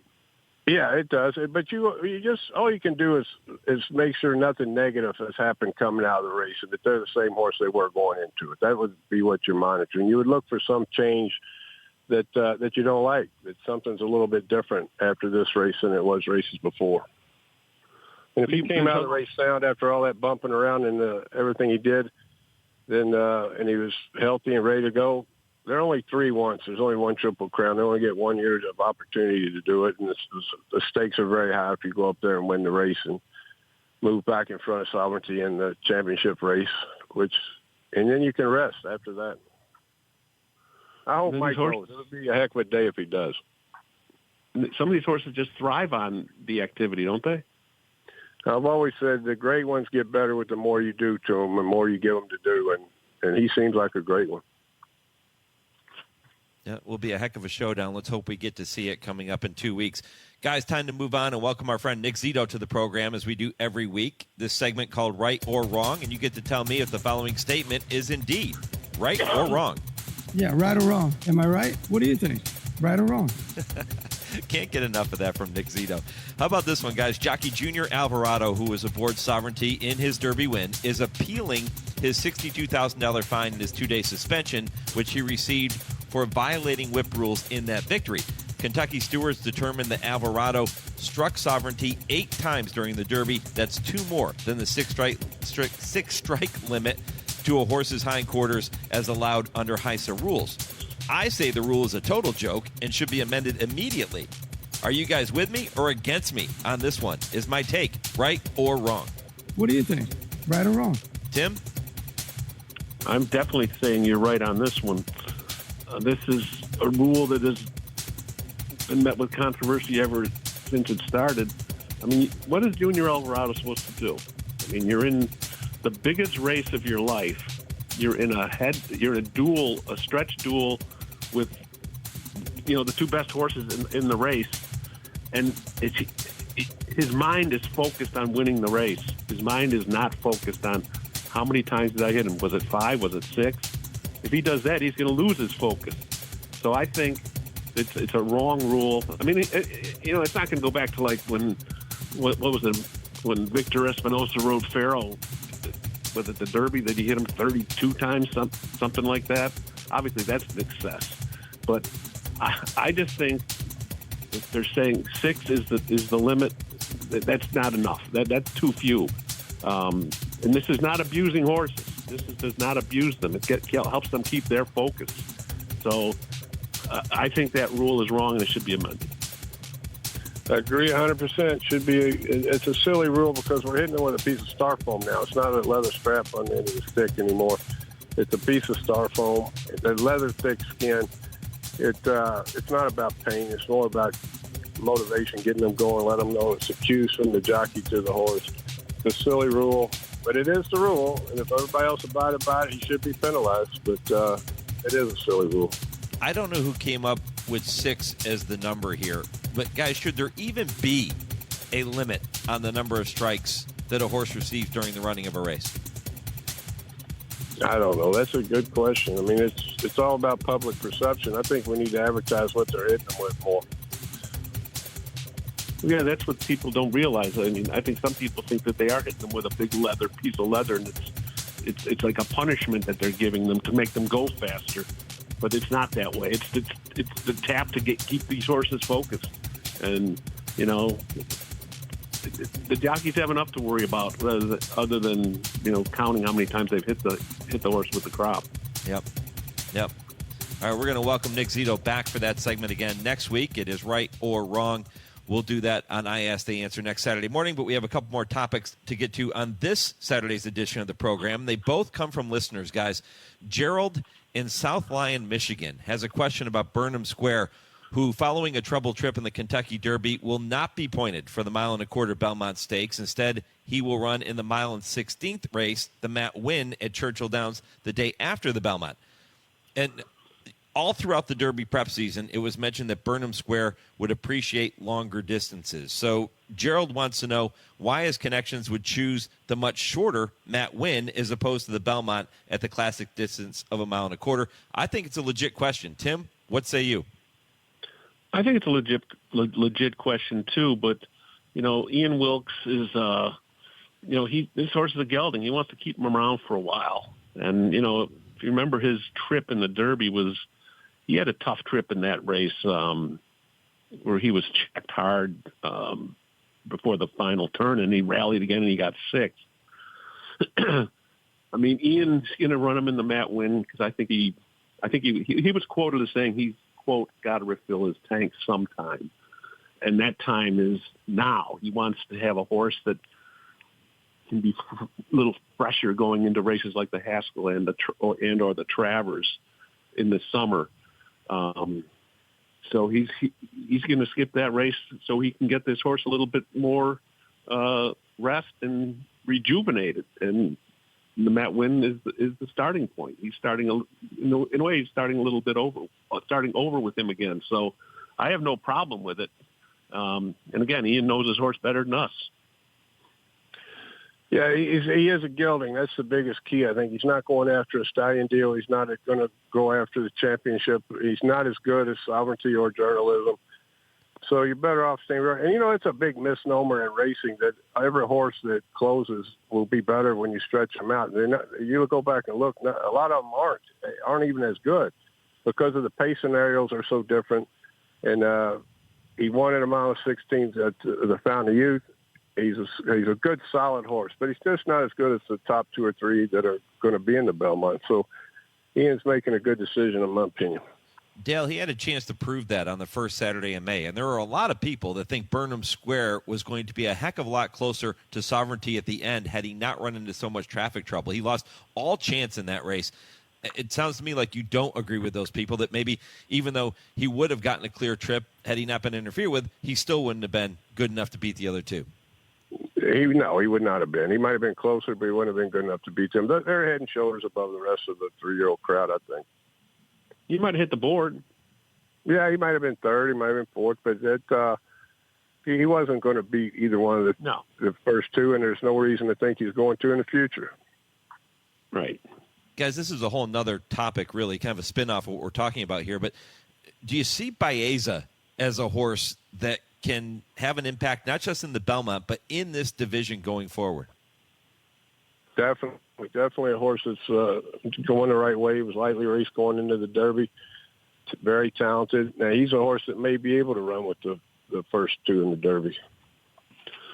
Yeah, I had my doubts about Baeza going into the Derby because, he was – the Santa Anita Derby, when he ran that great second, was his first graded stakes race, and it took him after he broke his maiden in his third try. I mean, I didn't think he was. I really didn't think he was going to run as well as he did, but I've changed my tune on him. He's going to be a very dangerous player in here. I think he's still maybe a bit of a notch below the top two, but he could improve, and he could also be a very dangerous player moving forward if he gets that improvement. And John Sheriff, he's the one horse out of the whole group that you think could really improve as the year goes on. Yeah, yeah. And maybe the most likely to give us another season with 3 separate winners of the 3 Triple Crown races. About part of the most likely. And what about that mare? If she has another classic winner, Puka. Yeah. I trained Puka's mother and I trained Puka's brother and actually helped on the mating to breed Puka. But what a broodmare she's turned out to be. One of the greatest. Mm-hmm. I don't think it's too early to say that, considering what she's done. If she gets another one with Baeza, I think you put her right up there with the great broodmares of all time. She has been fantastic, and plenty more good ones to come from Puka, I'm sure. All right, one more topic, guys, before we get to our West Point of the Week. It comes from Tom in St. Louis, and he wants to know, when a groom travels with a horse to run in a Triple Crown race or the trio of Triple Crown races, are the groom and the exercise rider provided accommodations? Do they get dorm rooms at the tracks, or does the trainer put them up in a hotel, pay for their meals, etc.? Dale, how does that work? It depends on the situation, but they always have a place to stay. The tracks will at least provide a dorm room. Most of the time they'll provide beds and everything they need when they get there. If you got a groom or an exercise boy that can get a car, the transportation from the hotel to the track is the biggest problem, especially if they're usually there before everybody else. They're the front team. And another thing, believe it or not, these grooms, a lot of them do not want to leave their horses. They want to stay on the grounds and be where their horses so they can go check on them all the time. But, yeah, they're always well accommodated, especially at the Preakness. They do it best. They serve every horse that runs in the Preakness is in the same barn. And at the end of the barn, they've got a tent. They have breakfast for them every day. They have one day they have a big blue crab boil for all the help that is associated with the horses. They take them out into town on a bus to different things like the baseball game and stuff. They really do a good job. But these guys are so dedicated that most of them do. Even the guy I took up to run in the undercards, I believe he ended up sleeping in the stall next door just because he didn't want to leave his horses. Mm-hmm. He had his cot in his bed, and he had a room and everything, but he just stayed right there in the barn. Put his cot in the barn and slept right there with the horses. I've heard stories like that. I mean, there's so many of them that are so dedicated, and they have the love for these horses, and they don't want to be farther than 5 feet away from them. No, it is. It's a great thing. Dale, how about their meals? Are they responsible for paying for their own food? We give them a stipend for sure. They get whatever they want, whatever they need when they're the traveling team. They're very important, and it's a lot of work. And believe me, all of us respect the work they do and take good care of them. You know, the trainers always are the ones who are in the limelight. They're in the spotlight. They're in the headlines. But I've said for so many years on this show, we actually had a segment that we were doing for a long time called Unsung Heroes, where we focused on grooms and exercise riders and people that you don't hear about every single day. But, Dale, without them, we don't have a sport. We do not. And believe me, they're well respected on the backside. It's a very respectable career. If you're a career groom, if you're a career exercise boy, and everybody respects and knows who's good on the backside. And you know, mine are like family. They've been with me for so long. Almost all of them been with me for years. And, you know, we had barbecues outside the barn together after feed time on dark days. And I know all their kids that have grown up and were coming around the barn. And like Derby Day, we always have a big catered barbecue. And they're like family to me. Tim, in all your time you spent around the barn area in Saratoga and different racetracks, have you ever had the opportunity, maybe even when you were with the Albany Times Union, to spend any time visiting or to do a feature maybe on a groom or an exercise rider? I'm sure I did. Yeah. I can't remember what I did yesterday. I did a story actually for one of actually last year at the Breeders' Cup, it was actually the Night Watchman who was also. Oh, that's cool. Also with Torpedo Anna all the time. Jimmy, I'm going to forget his last name, but good guy, and he was with that horse 24/7. He would only go to the hotel when they forced him to go home, over there just to get a couple hours sleep, but he wanted to be at the barn all the time, to be around Torpedo Anna because of his love for the horse. And Jimmy Crawford. Jimmy Crawford, that's it. Yep. Yes, good guy. And I did a story with him, and you know, he was Torpedo Anna was just, you know, it was like she had a relationship with him. She loved him. I mean, every time he came near her, he would nuzzle next to him, and you know, it was like they were best friends. And you know, it was pretty cool to watch. And you know, I've seen it happen more than you'd think. That it happens all the time. These people that are very close to these animals, and you know, trainers are very fortunate to have people that are so dedicated. Yeah. And Tim, you know my man William Prada that comes hangs out with us all the time on the corner of Saratoga, watches the horses train with me. Oh yeah, they're just a lot of good people that work on the backside. Yeah. Well, we appreciate those listener questions. If you have a topic you want to hear Dale and Tim discuss, email the topic to us, Mike@horseracingradio.net, or post it on our social media pages, and Dale and Tim will be happy to answer your questions in the shows coming up. All right, guys, a couple more. No more topics, but we do have a couple of West Point of the Week segments, one from Tim, one from Dale. And we want to remind you that owning a racehorse with West Point Thoroughbreds is a lifestyle investment for your entire family. It is a smart, fun way for new owners to enjoy being an instant insider and access the major leagues of racing for a fraction of the cost of doing it alone. West Point Thoroughbreds, the gold standard in racing partnerships. Tim Wilkin, what is your West Point of the Week? Well, one more time, congratulations to journalism and its connections. for winning the final race at Old Pimlico. It'll be a little sad to see the old barn go down. I mean, that's the only place that I go to where you get your steps in, because the elevator's been busted for years, and you gotta hoof it up the steps after a couple trips on the escalator. But it was time for it to come down. I'm looking forward to see what it looks like, but I'm going to miss the old barn. Try carrying 70 pounds of radio equipment up those steps, Timmy. I just have a computer, so it's not too bad. But next time, I'll help you. Appreciate it, buddy. If you have that problem. Yeah, it was a good weekend. It was like seeing an old friend in hospice care, to tell you the truth, with the old grandstand. We'll be gone, and it will be missed. I'm glad I went up there this weekend and got to be there for the last running at the Old Pimlico. But the people that work there still did a great job, and they made us all feel very welcome, thanks to them. They always do.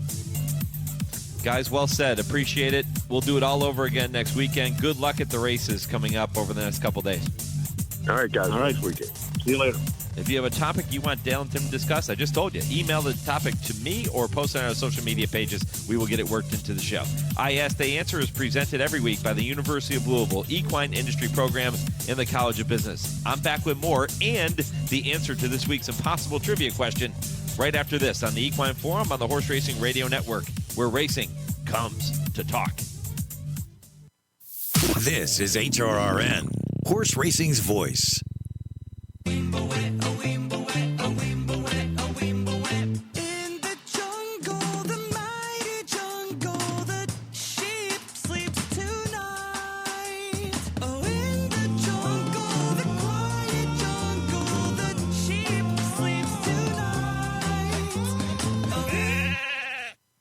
It just isn't the same without the lion. Join the San Diego Zoo Wildlife Alliance today. Visit sdzwa.org. Check out the all-new horseracingradio.net. All the same great horse racing radio content in a new, easy-to-use design. Listen to all of our shows streaming live or access the replays anytime. See our schedule, sign up for our newsletter, download our latest podcasts, and so much more. It's all on our website at horseracingradio.net. That's horseracingradio.net. You're listening to the Equine Forum on HRRN, presented by TwinSpires. If you're always on the go, be sure to subscribe to the Blood Horse digital package to bring you the exceptional industry journalism, and you can take it with you anywhere with the improved digital package. Use the Blood Horse Magazine app to access your subscriptions and receive alerts when a new issue drops. The upgraded digital edition features modern and responsive layouts, reading options, and preferences with a new, sleek interface. Learn more at bloodhorse.com/digital. Time now to check in with our producer, Lee Delapina, on this week's Impossible Trivia question. Lee, what's the answer? Thank you, Mike. The name of the 1937 Marx Brothers film in which a veterinarian posing as a doctor teams with the singer and his friends as they struggle to save an upstate New York sanitarium with the help of a misfit racehorse? Well, that one, of course, was called A Day at the Races. We've all seen it. Did you get it right? I hope you did. We'll be back next week with another Impossible Trivia question here on the Equine Forum. Spent a lot of time talking about the Preakness and looking ahead to what could be a very special edition of the Belmont Stakes. Also, a great weekend of racing coming up. A very happy Memorial Day to all of you throughout HRN Nation. Take time to remember on this Memorial Day weekend. My thanks to my guests for making the show possible, including Joe Kristufek with the TwinSpires Triple Play, Kurt Becker with his Stroll Through Racing History, and Dale and Tim with I Ask, They Answer. If you missed any portion of the show, check out the podcast on our website and every podcast platform. For my producer, Lee Delapina, in our Lexington studio, Chauncey handling all of our social media again this morning, I'm Mike Penna. Thanks for listening to this edition of the Equine Forum presented by TwinSpires. Go Steelers.